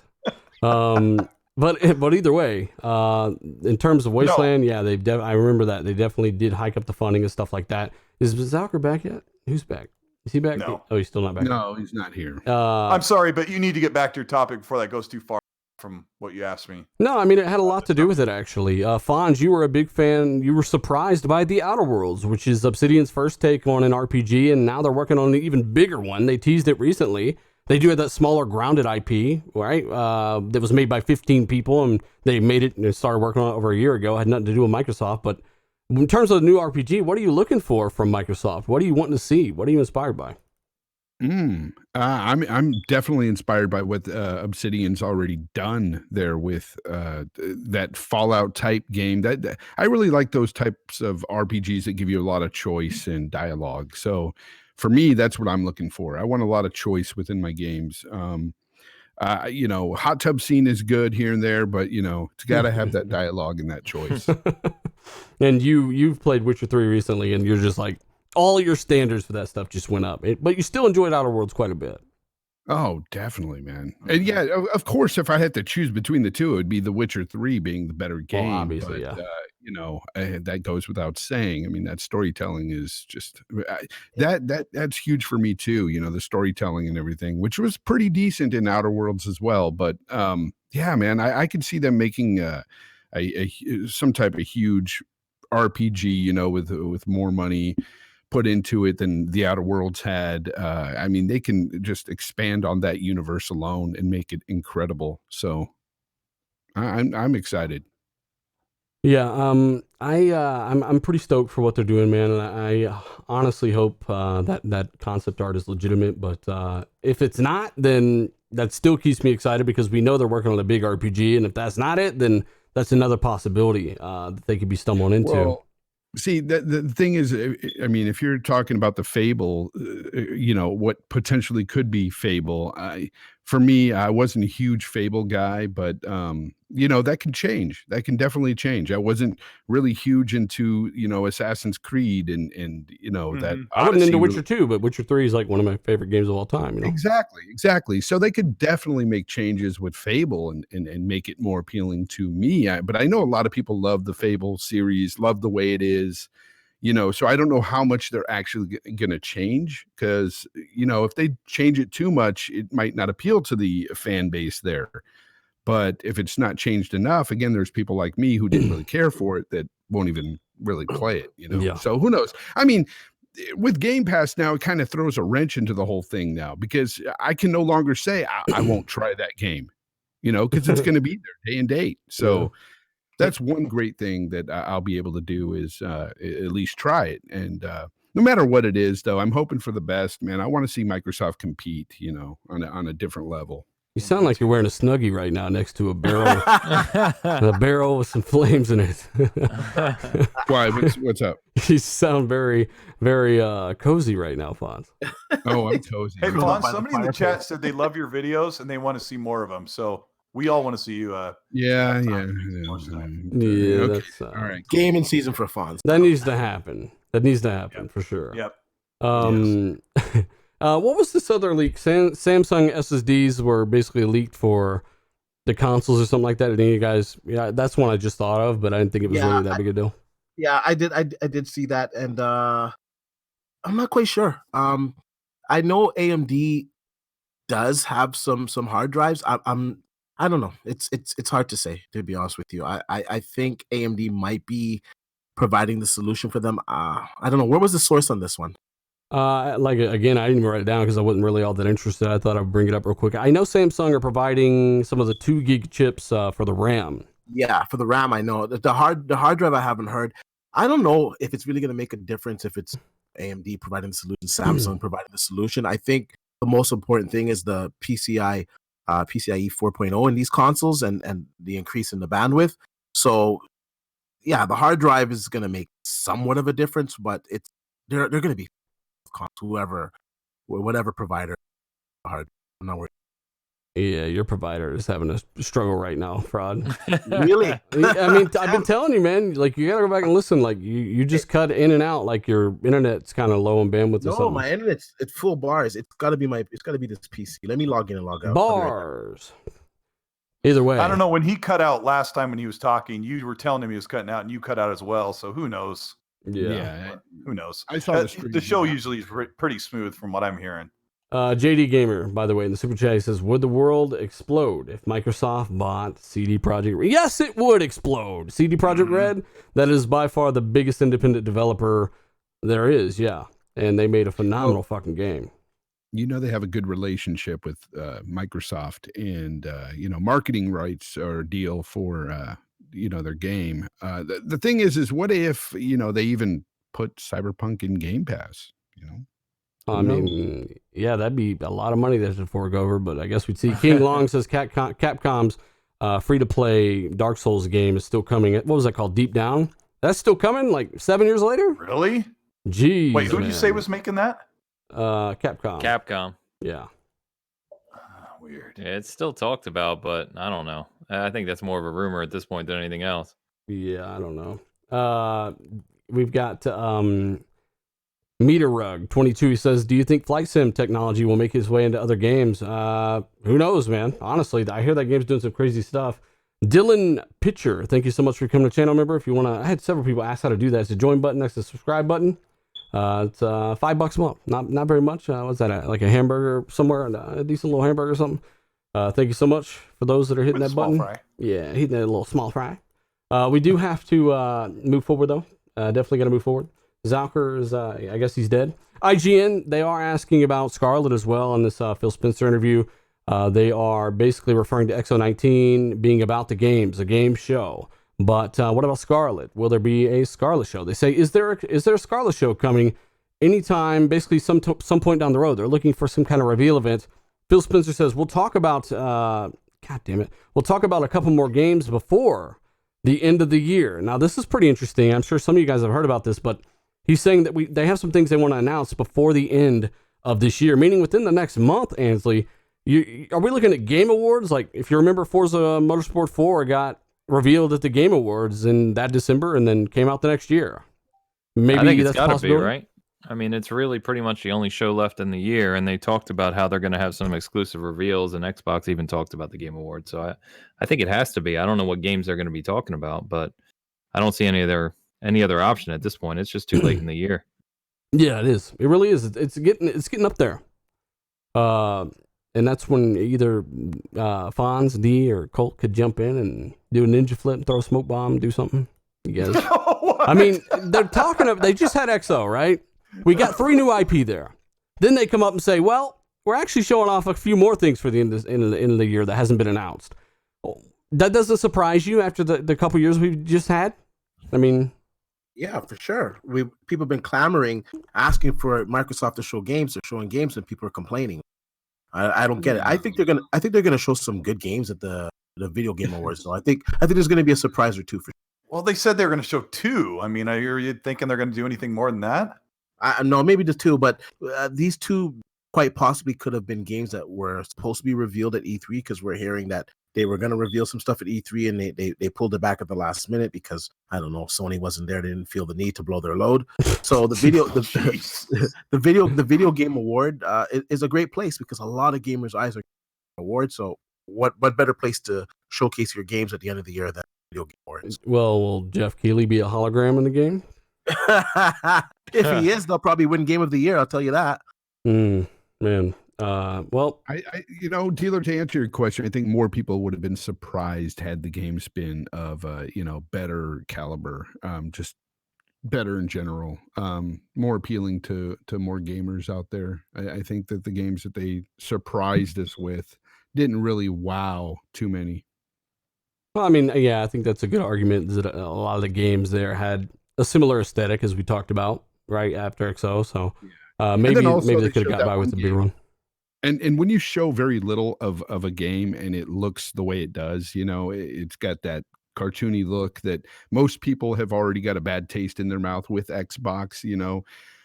When you just show a little bit of it and we have no context, we don't know how the game is played, it doesn't really bode well for Xbox, being that, you know, they've got that stigma against them. You're ready to get hyped over some big budget titles. So, but that's the thing. That's the thing. They gotta hype people over something big. Now, if it was something like Fable, they could throw up a splash screen and it say Fable, and people would go nuts, and I'd get it. But, you know, when you show something new, a brand new IP, you have to be a little bit more forthcoming with it than show just a tiny bit like that, no context, and also have that stigma attached to the brand already, and it's another cartoony game. So it's all that. It's a combination of everything, man, that really hurts them.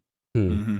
So that's a good point. Like, what are your guys' thoughts on that? I was talking with this about some guys the other day. So it's been 2 years since Nintendo just flashed up Metroid Prime 4's logo on a, you know what I mean? And we've seen and heard nothing since then, and people are still just anticipating. I heard that game got like rebooted and canceled and started over or something. Is that true?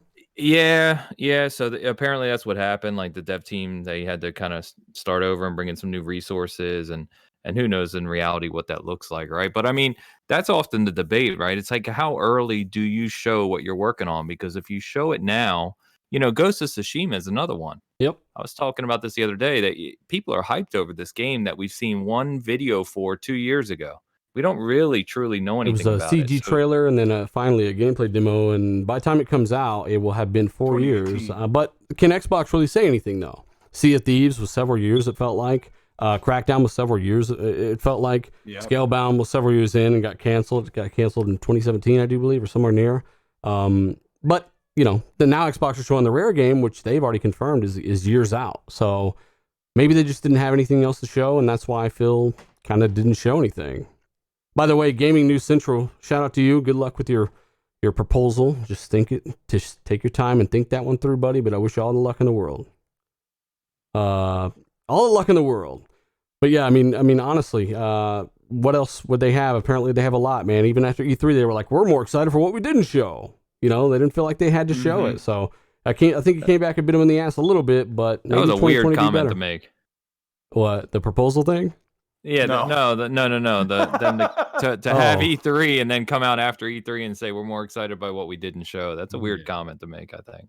Yeah, I think they just wanted to let people know or say that, look, we do have a lot of stuff, and we know you guys are kind of a little let down, but we do have some more stuff. Adam Opentree in the Super Chat says, what do you guys think about Double Fine now throwing out basically pitches to be hired? So, what do you mean? Microsoft is really spending more money?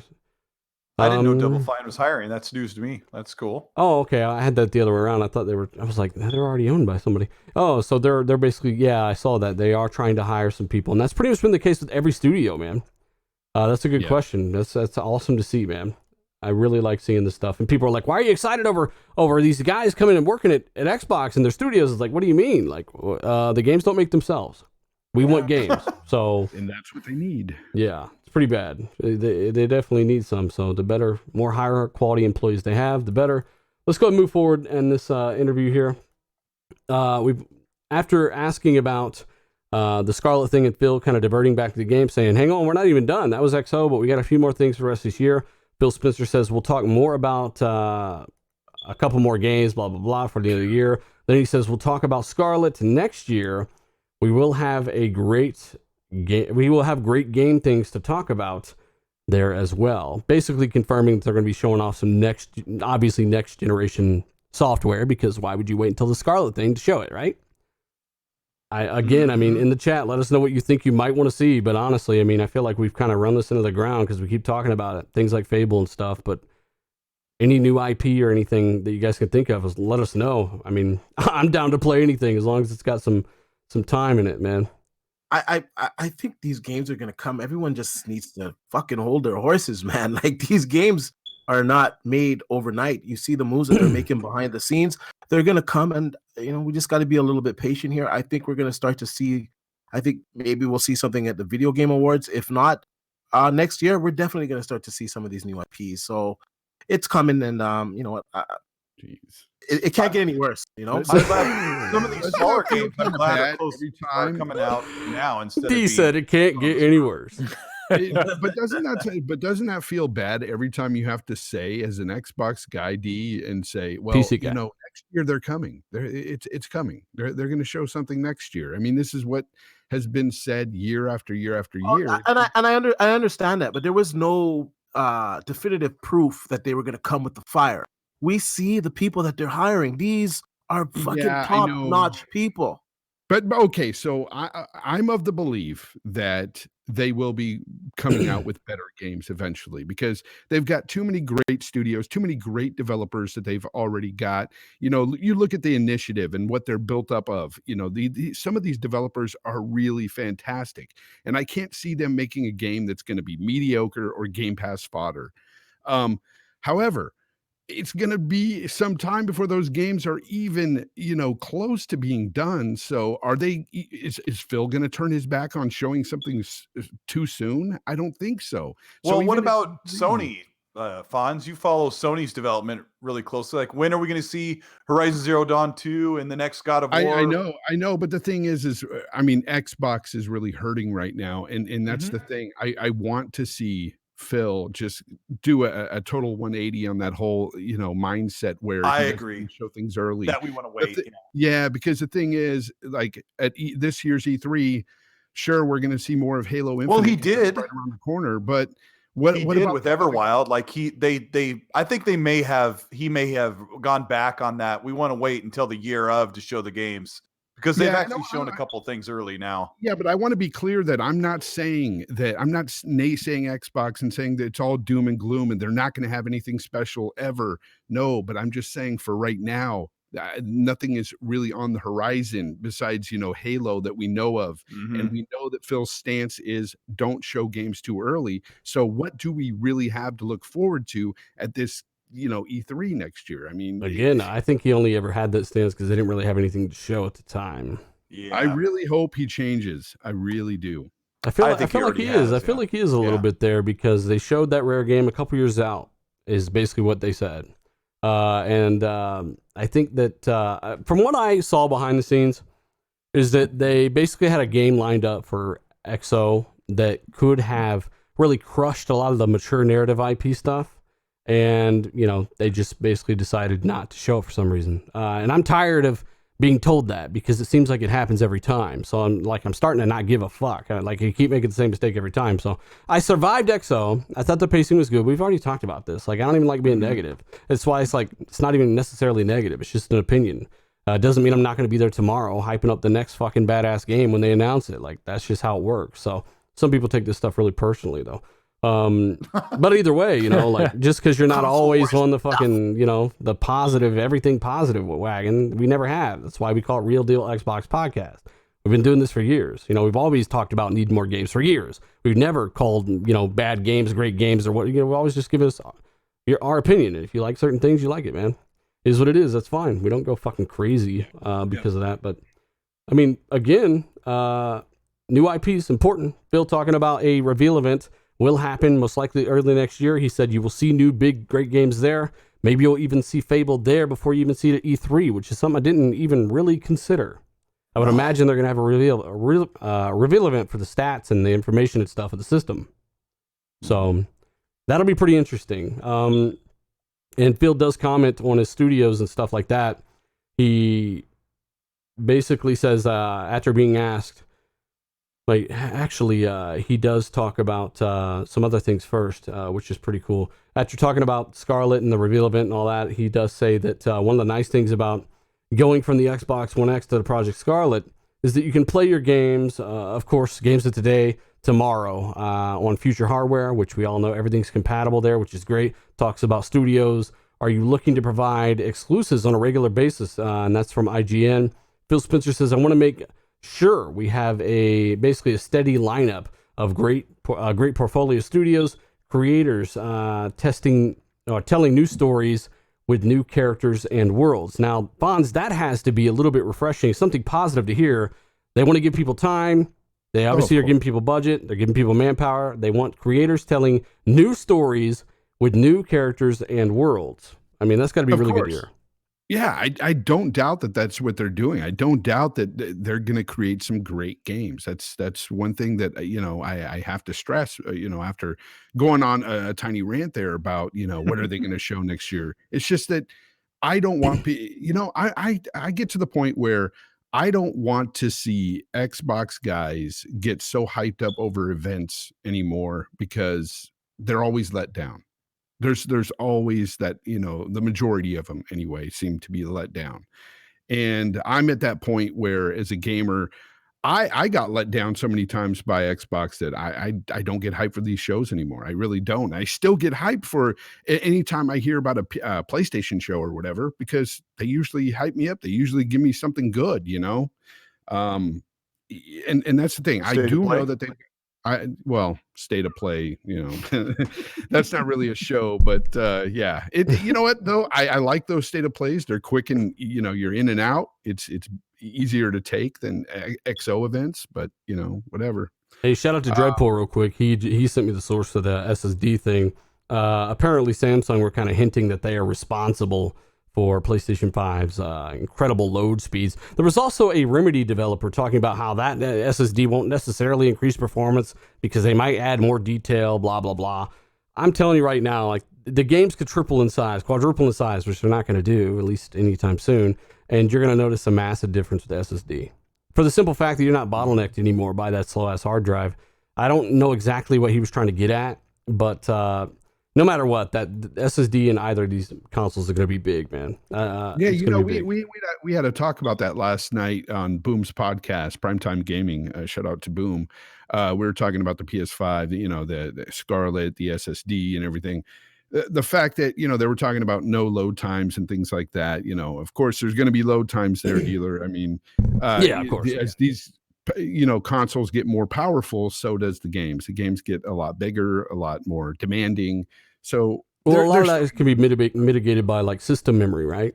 So you got G6 RAM, we'll just call it that short, right? And that's going to do a lot of the workload when it comes to streaming in the world, right? The hard drive obviously helps, gets rid of the bandwidth there, but you're talking about more factors here than just a simple hard drive. Not every, it's not GPU, all just popping in from there. CPU, yeah. It'll be you'll see throughout the whole generation, it'll never even be close to even as slow as the stuff we have now in these consoles. We got now. And I'm wondering if they're going to build games in a way to where you won't notice some of the load screens. Say, and I'm not talking like the elevator ride in Mass Effect, not that long, but you're going to get some things kind of like that where you'll be moving through something. Maybe it may seem just like through a cutscene or something, and it'll load to the next world, and it's usually always pulling stuff in the background too. Yeah. King Long, did you see Donkey's Death Stranding review? No, I don't watch that guy because he just, he's one of those people that I guess decides that they want to make a Xbox is dead video randomly, and he's like, easy money,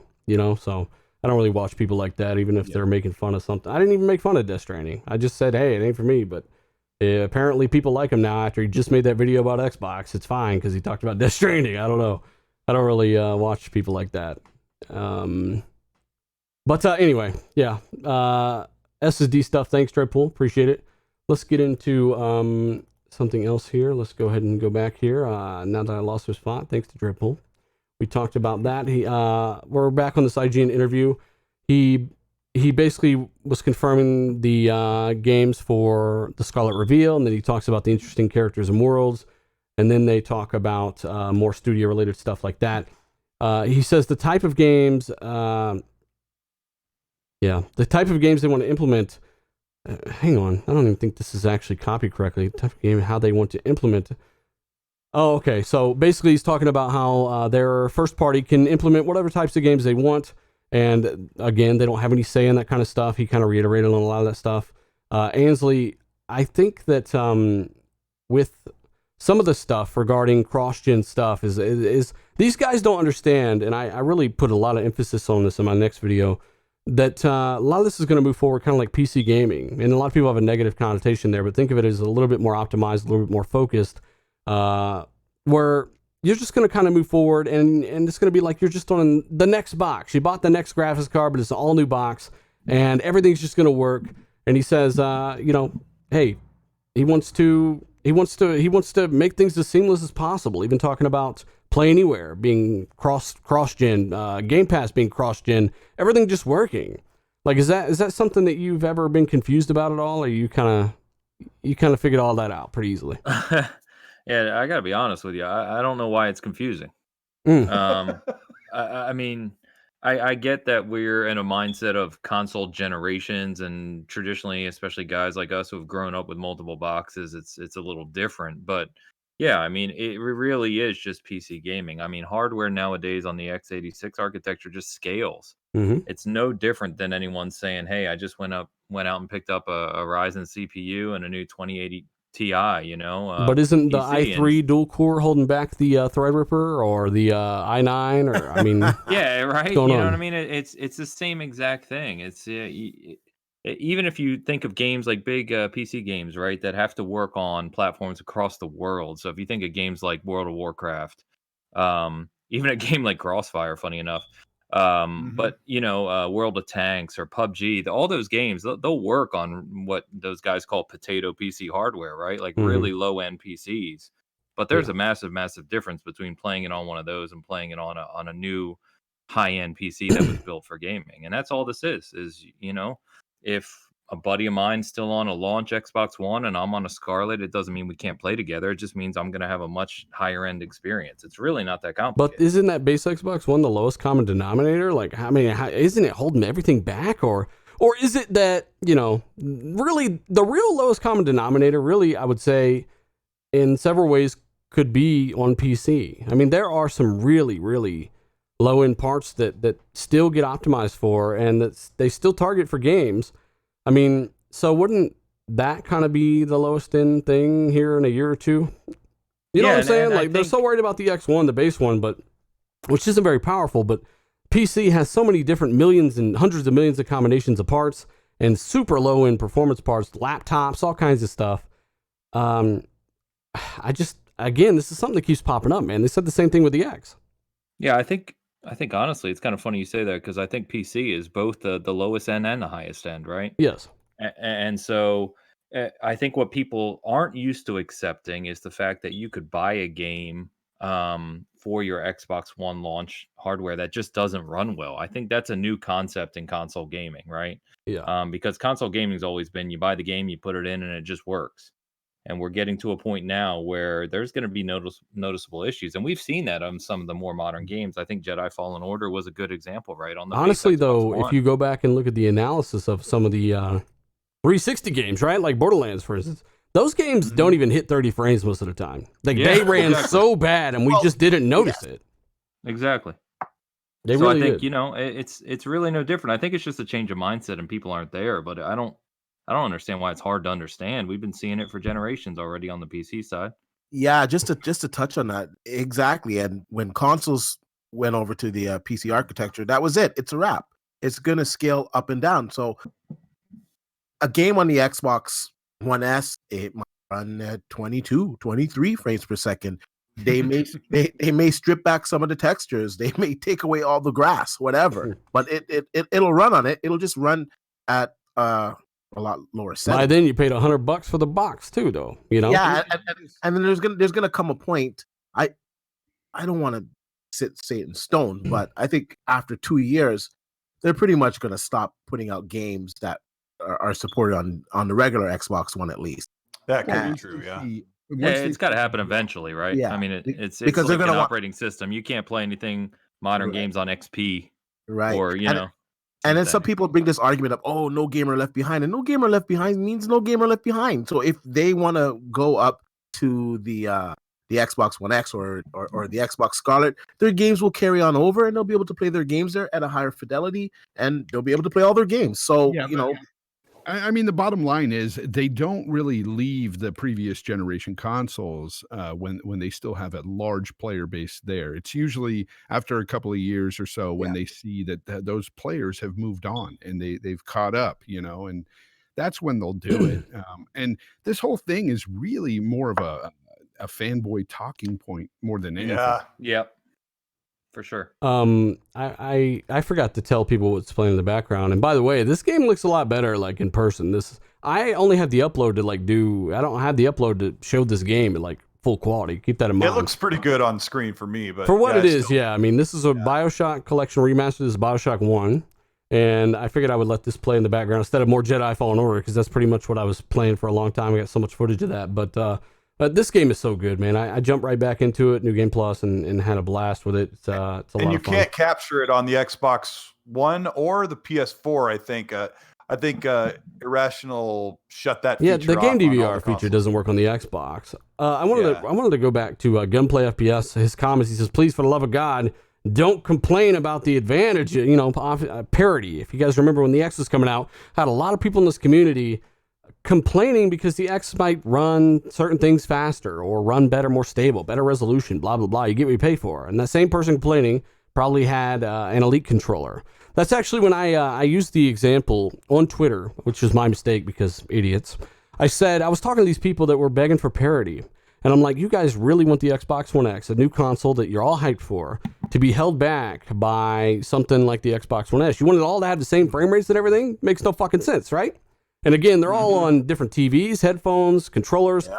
And I said, to me, if you got headphones on and you're at 30 frames per second, I think it's in games like PUBG where you can hear everything. I think you got a bigger advantage than somebody at 60 frames per second with no headphones on. Like it had nothing to do with headphones being better than 60 frames per second. Like it was just an example, like of a scenario where you would have an advantage even with a different frame rate.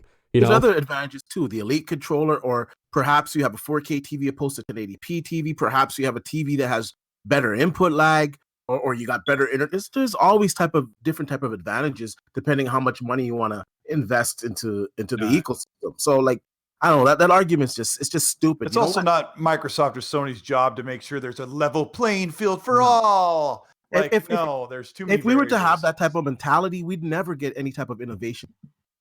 You got to move on at some point, and you know what? The option is there for you to move on. If you don't want to move on, you can still stay there on the current platform. They'll be supporting it for a few years, and of course, you got the backlog of games in that catalog that you can play. So whatever, man. Yeah, you're still going to have issues too, like you do now with the base Xbox, opposed to the Xbox One X. Let's say, like with Jedi Fallen Order, you're still going to have situations like that. I feel so. I mean, and more than anything, this gen software has come the furthest. So software has become. Think about it, how games looked at launch and how they do now. It's fucking insane. Even on the base console. So software will continue to come forward as well. They got a challenge ahead of them though. King Long says, D, will you be playing Sky Oblivion next year? I don't even know what that is, D. I have no idea what that is either. What is that? I have no clue. At all. I'm going to guess it's a VR title. I don't know. I'll look into it. I am going to play the Half-Life, and I want to try out the Vader Immortal or some shit like that. Some new VR experience. I heard that's pretty cool. Vader Immortal. Yeah, that should be pretty interesting. S. Viderman, he says, I see Sony fans getting excited for the rumor that all PlayStation PS Gen games will work for PS5. I thought gamers didn't play old games. Yeah, that's interesting because Sony have kind of backed off that more than anything. I think they referenced like PS3 at one point, but they didn't really say anything. Again, I'm not saying it won't be there, but that's kind of shaky where Microsoft have literally said, look, everything should come forward. That's what we want. Yeah, and it's funny because this whole rumor, I don't know where it comes from because they're even talking about the cell processor games coming forward to the PS5, the PS3, and I just feel that's crazy talk. But I don't know where this rumor came up from. I have no clue. I think we're more going to see the place. I don't know about. To be honest, that was a fucking deal on this time. I think they do have some out there PC, but nonetheless, I think they're going to take the PS4 forward. I think pretty much all the games are going to be backwards compatible. We've heard some rumors, or I've seen some rumors, some reports that Sony's really concentrating on this right now. They're all in on PS4 backwards compatibility, and then I think there was some story last week that they want to merge everybody forward, really easily. So I think it's a good thing to have your catalog of games go forward with you, and the good thing is that they're going to be upgraded when you go to the generation. So just like we were telling them years ago when we got it, I bought a lot of stuff. I should be able to carry my purchases forward, right? So King Long says again, was hoping Xbox to bring over Dragon's Dogma Online but the game is getting killed soon. I've never played it, sir, but thank you very much. Let's go back to this interview. I gotta get this. I gotta get this moving here. We are kind of slowly chloroforming ourselves with this. Have we passed have we passed 2 hours yet? No, we're getting up there, man. I'm not trying to either. So he's asked about things like Game Pass crossing. I'll just read his quote real quick. He says, "Absolutely, people that are on that are Game Pass subscribers are already Game Pass subscribers for Project Scarlett. So basically, you know, seamless. Everything's seamless. They want everything to be very, very usable."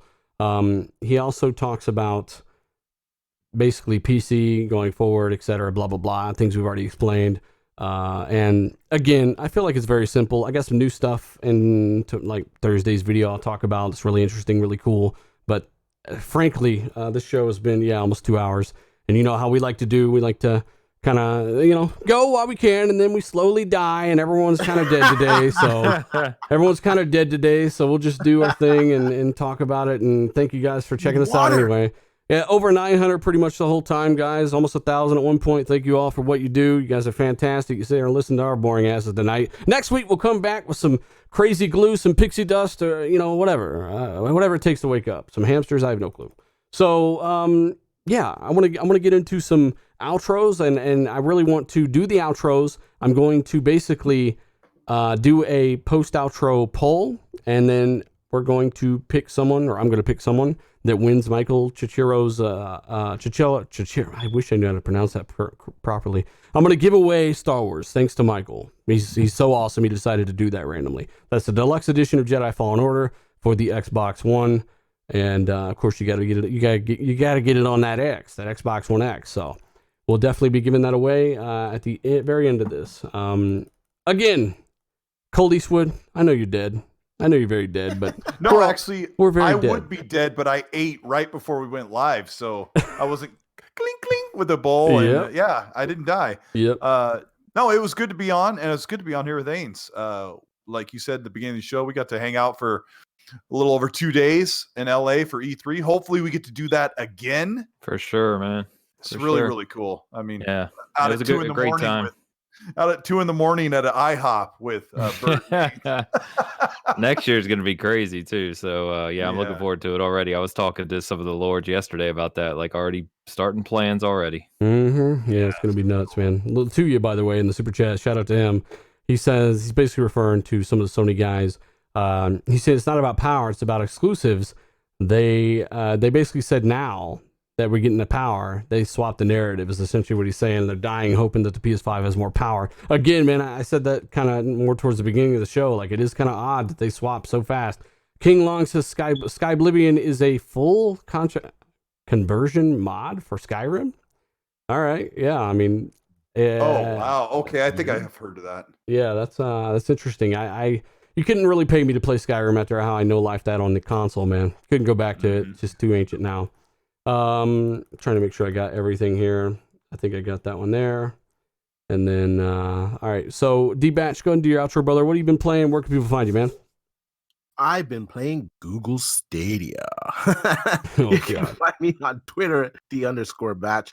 And of course, on YouTube at D-Batch. Look out for that Stadia review. Now that I'm done with my Stadia review, I'm going to get back into Jedi Fallen Order. I can't wait to finish that game. Such a good game. That's, honest to tell you, that's game of the year. Yeah. Yes. Oh, Jedi Fallen Order. It didn't get nominated or even brought Nope. up. But for me, it is. Colt, did you do an outro, or you just talk about how you ate? No, I did. Okay. That's all I talk about is eating. Thank you. No, thanks for having me on. It's a great show. Awesome. Gamer by Choice, by the way, says thank you for a wonderful show. It was awesome. Man, maybe it'll be better than I remember. I don't know. So we also got Fonzarelli, brother. How have you been? What have you been playing? Where can people find you, man? You can find me under a rock right now.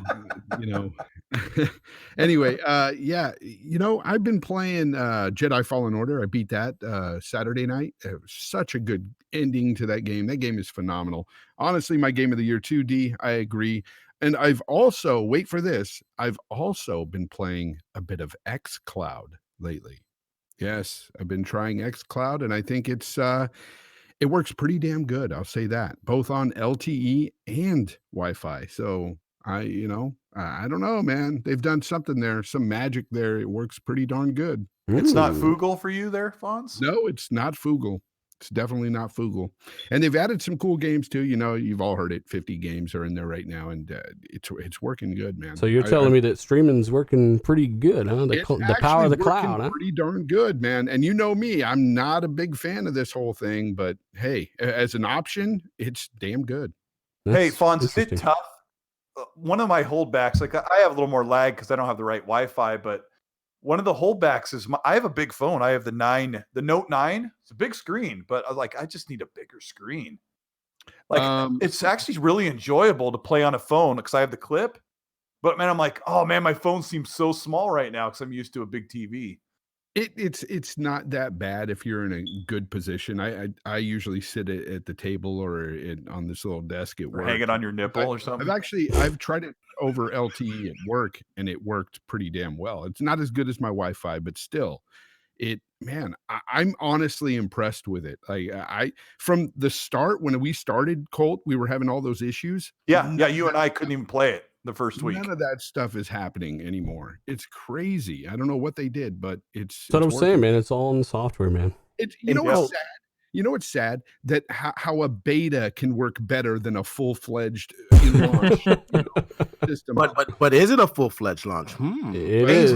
They said it is, so it is. Goddamn it. No, man. I'm only on iOS right now, so I'm accepted. My son is trying it, but Bert and Dan Does he have trying a Kindle it too. that you could try it on?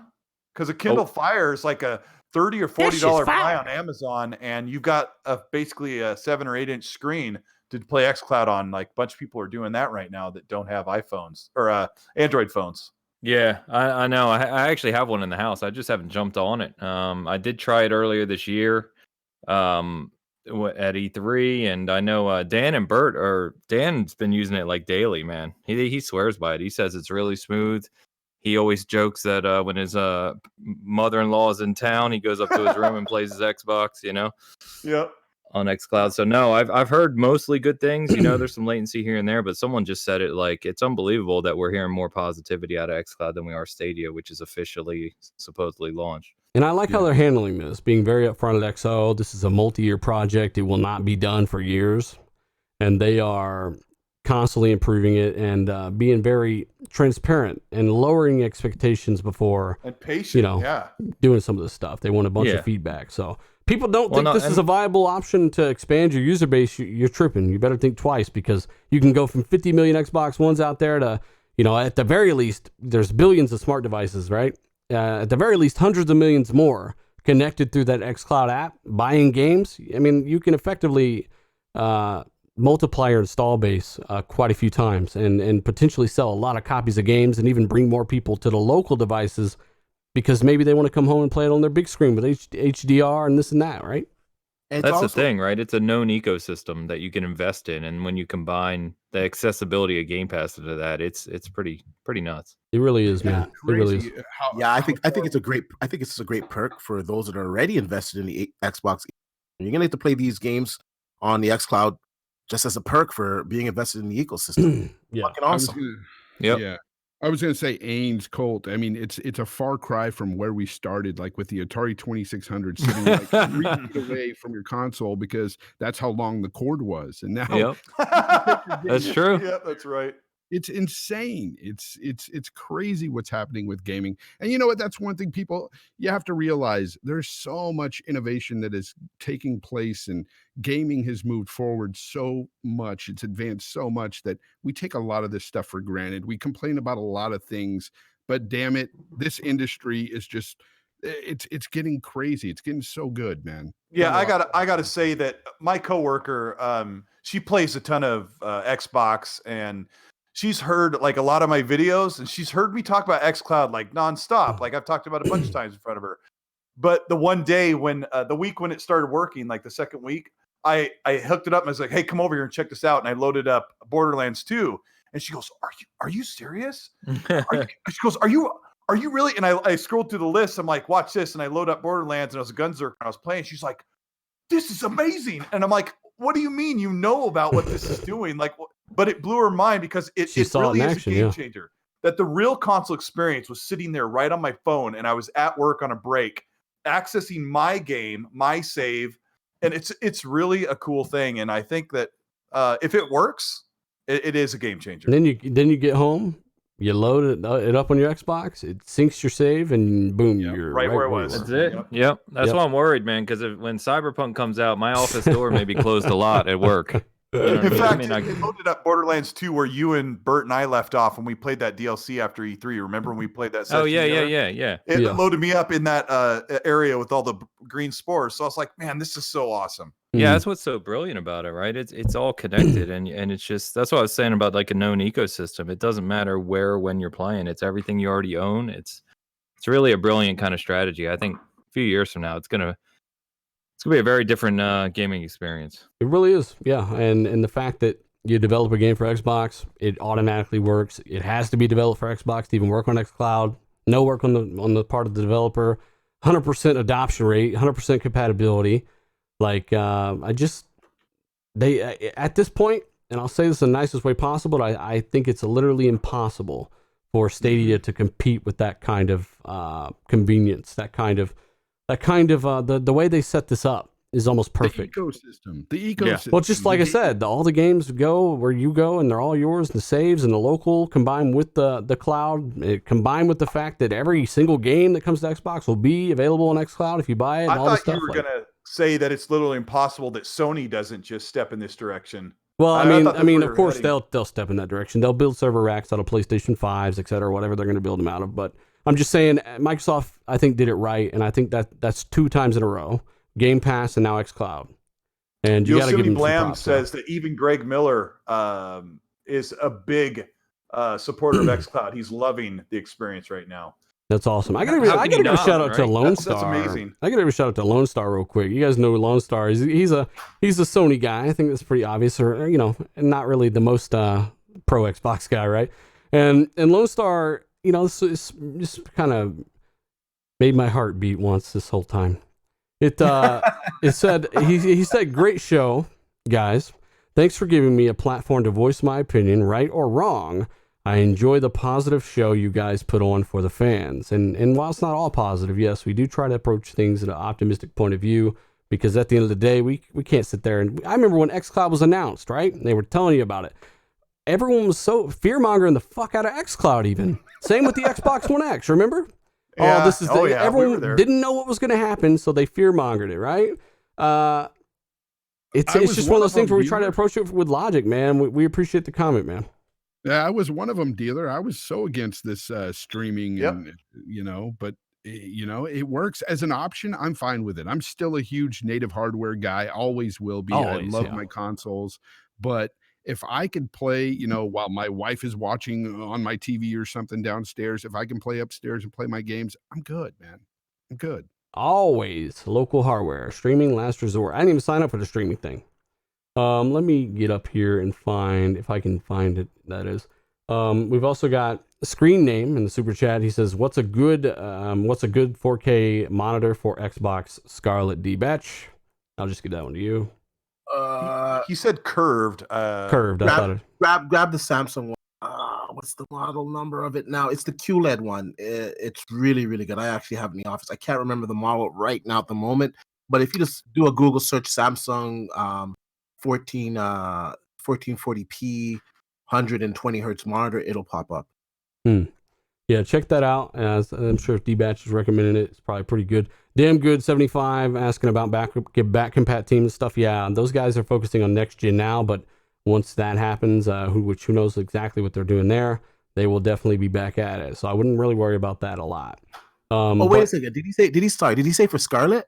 Yeah. Oh, for Scarlett, grab a 4K. A what? Oops, say it again. Grab the same version, but a 4K 60. 4K 60 monitor. Yeah. It's the curvature, I think, is like 1500. This motherfucker got to figure out what's going on with the cutout there. I don't know what's up, man. Just you got to test this shit. Stick some needles in it. I don't know. Do you say it again, but stay right up on your mic the whole entire statement? All right, can you hear me now? Yeah, just stay right up on the mic. Let me get right close. I'm going to test to see if it's gating out.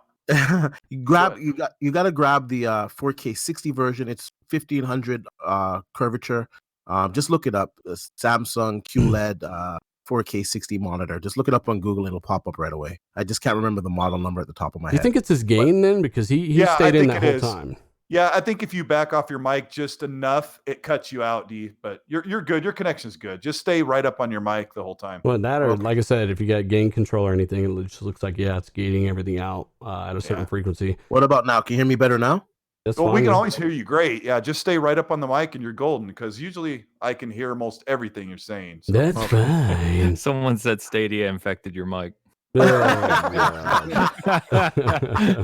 Don't forget about your giveaway. Somebody said everyone's sticking around to see who wins the giveaway. I mean, I think we had more people sticking around at this point. Last week we had about the same actually, with no giveaway. But I mean, I don't know, man. We talked about TVs for 30 minutes and had this many people sitting there, but we do appreciate it, guys. For those that are sticking around, we'll definitely give it away. I got to give an outro to Fonz. Did I give you one? Yeah, you did. Ainsley, man, thanks for coming on, man. I'm sorry, we kind of ragged on a little bit too long here and there, man. I want to get more opinions from you, but it just happens that way sometimes. I have to have you on again. Thanks for coming on, man. Where can people find you? What's your website about? And what have you been playing? Yeah, so no, I really appreciate it. No worries at all. It's just a good chat. And so seasongaming.com. It's that easy. You can find everything we work on there. We cover all platforms, weekly podcast, same old, really focus on the positive, no hyperbole or bullshit. Just try to, talk about games where all of us who run it over there have been gaming for over, we're all over our 40. So we've been gaming all since about Atari era. And, we own and play everything. So I finished Jedi Fallen Order yesterday. Fantastic game. Definitely up there on my game of the year list. Playing the hell out of Modern Warfare. For the love of God, I tried Pokemon, and I don't know why at this point. So get ready to sell that. You don't know why people like it, or you don't know why you tried it? Yes. Yes to both of those. I figured I'd give it a shot. It's been around forever. I've never been into it. I figured why not? I had a lot of travel for work, so I played it on the plane a lot, and it's just not for me. I'll just leave it at that. So it is what it is. Tell people what you do for shows and what you write on, and like what about your site and all that stuff. Like give it. So founded seasongaming.com. We do a weekly podcast called The Big Cast. It's me, two guys, Bert and Dan, who you can find on the site as well. Our profiles are all on there. It's easy to find. Like I said, we cover all platforms, generally positive. We own and buy everything, literally everything. So if there's something out there in the industry, we're usually talking about it. I cover, I don't want to go on too long here, but I do some really in-depth articles and videos on occasion, mostly articles on, I've done a lot on Xbox. If you're really interested in Xcloud or, how Xcloud works, the future of Game Pass, those are things I get really interested in. So, take a look at those. I got some long articles, a couple videos that really go in deep on the technology behind the scenes. In my career, I'm in application development and some other things, so I kind of have a good history on this stuff and try to put it in context that people can relate to gaming. So that's good. You're also just a good source to follow for information as well. If anybody wants like a news source or the latest stuff that's happening, follow. What's your Twitter handle and stuff? Yeah, so name's Ainsley Bowden, but the reason I put Porsche Power up there, that's my Twitter handle, that's my gamer tag. I'm pretty much Porsche Power everywhere. So if you, anywhere you look, Twitter, what have you, you'll find me as Porsche Power. So definitely appreciate that. If you want kind of like daily game news, up-to-date things, articles, definitely follow Season Gaming as well. Everything gets posted up there. But super appreciate it, guys. Awesome. Yeah, that's why I wanted to have you on, maybe send some people your way, help you guys out. And again, good stuff. I can vouch for his podcast too. I listen to it every week. Bitcast is great. So guys, go check it out. Season Gaming on YouTube. Thanks for that. Again, check that out. If you want to leave a comment too, I'll pin it, Bert. But by the way, guys, if you haven't already hit that like button, let's try to get to the 5 for the end of the show. I wanted to just respond to one person in the chat real quick. I think it's Ramen Noodle or something like that. He had a little zip mouth emoji talking about how Xbox guys switched it up just as quick. Well, I mean, maybe some of them did, but I don't remember not asking for games back in 2014, 2015, and 2013. I always wanted more and more games, but I also didn't just swap when we finally got power. I still want games, so no, I don't think as many Xbox guys swapped like that, man. It was a night and day fucking thing, real quick, man. The sound of the speed of sound. That's how quick it was, man. Also, Captain Rana says that will VR become less niche with basically with cloud processing. Yeah, I don't know, man. That's something for a genius. I'm just a guy with a microphone. I got to do an outro, and then we'll go ahead and do the giveaway, guys. If you want the Star Wars Jedi Fallen Order Deluxe Edition, again, shout out to Michael Chichiro for that copy. Awesome dude. Then go ahead and put a 1 in the chat if you want the game for Xbox One. You can find me at dealer_gaming. You can find me at ii_dealer_ii on Xbox Live. And of course here, if you haven't already hit that subscribe button, hit that bell icon. And of course, look for videos every Monday, Thursday, podcast on Tuesday. I thank you guys so much. D-Bash, you're not getting the game. I got my copy and paste ready. No, you can't have it. I'm waiting for the ones. Wait for the ones in the chat. And be sure you have me added on Twitter. If you don't have me added on Twitter, if you don't have Twitter, unfortunately, that's where you're gonna have to message me there to get the code. Damn it, disqualified. Jeez, how did you do this? This is nuts. It looks like Price is Right. Oh, it's all ones. The price is wrong, bitch. And by the way, if you already got the game, please don't try to rob someone else of this experience. Come on. Yeah, go for it if you have not the game. Look at all the ones. I got a 1 and a question mark. Put a 1 if Cold Eastwood's cool. Yeah, I like this. Yeah, I like these odds.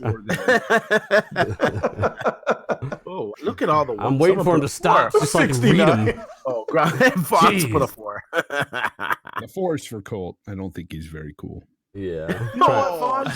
I'm just kidding, Colt. I'm kidding. I'm just trying to read these days. I just put a 4. Try to only put one, by the way, okay? Like, come on. Just one. They're all ones, man. All ones. Jesus. All right. I've yet to see it too. I like the Bioshock footage, by the way. I almost said Biofog. Biofog. Biofog. Colt, you can't win the copy. You're on the panel. I wrote a 4. All right. Come on, Obi-Wan. It's hard enough to keep up. Fucking fraud. Obi-Wan. Obi-Wan already has the game. Is Dealer gonna save the little? Okay, you know what? I recognize too many of you, and I'm just biased. I'll admit it. Too many of you. I want to give too many of you the game, and I can feel myself like seeing names and be like, look at this motherfucker. He's always around. You want me to choose somebody? No, D-Bash, you'll choose yourself. I'm choosing Ainsley. Damn it. Ainsley, Let me log out of my sock account. Hold on. Choose somebody, Ainsley, that has a 1 in the chat. That's typing a 1? Yeah. Oh my god. I don't know any of these people. Well, some people have some really cool colored names and badges, I mean, no, I'm just kidding. Yeah, just choose anyone with a 1. All right, I'm flipping through right now. Hold on. Don't be mad at me if I don't choose you. Leave it on Ains. Yeah, I know, right? Like, it's a lot of pressure right now. Send all hate mail to Season Gaming. Oh, no, it's only a $60 game. Not a big deal. All right. So I'm scrolling through. Hold on. I'm going to just literally scroll, stop, and look at the first name that comes up. Yeah, you got to. All right. Travis Howard. Howard. Yes, my sucker. Travis Howard. All right. We got it. Travis Howard. That's who Ainsley chose. Like I said, I couldn't do it. If it's a bot, don't blame me. It's going to scroll for another like 20 seconds. I know, man. Yeah. Holy crap.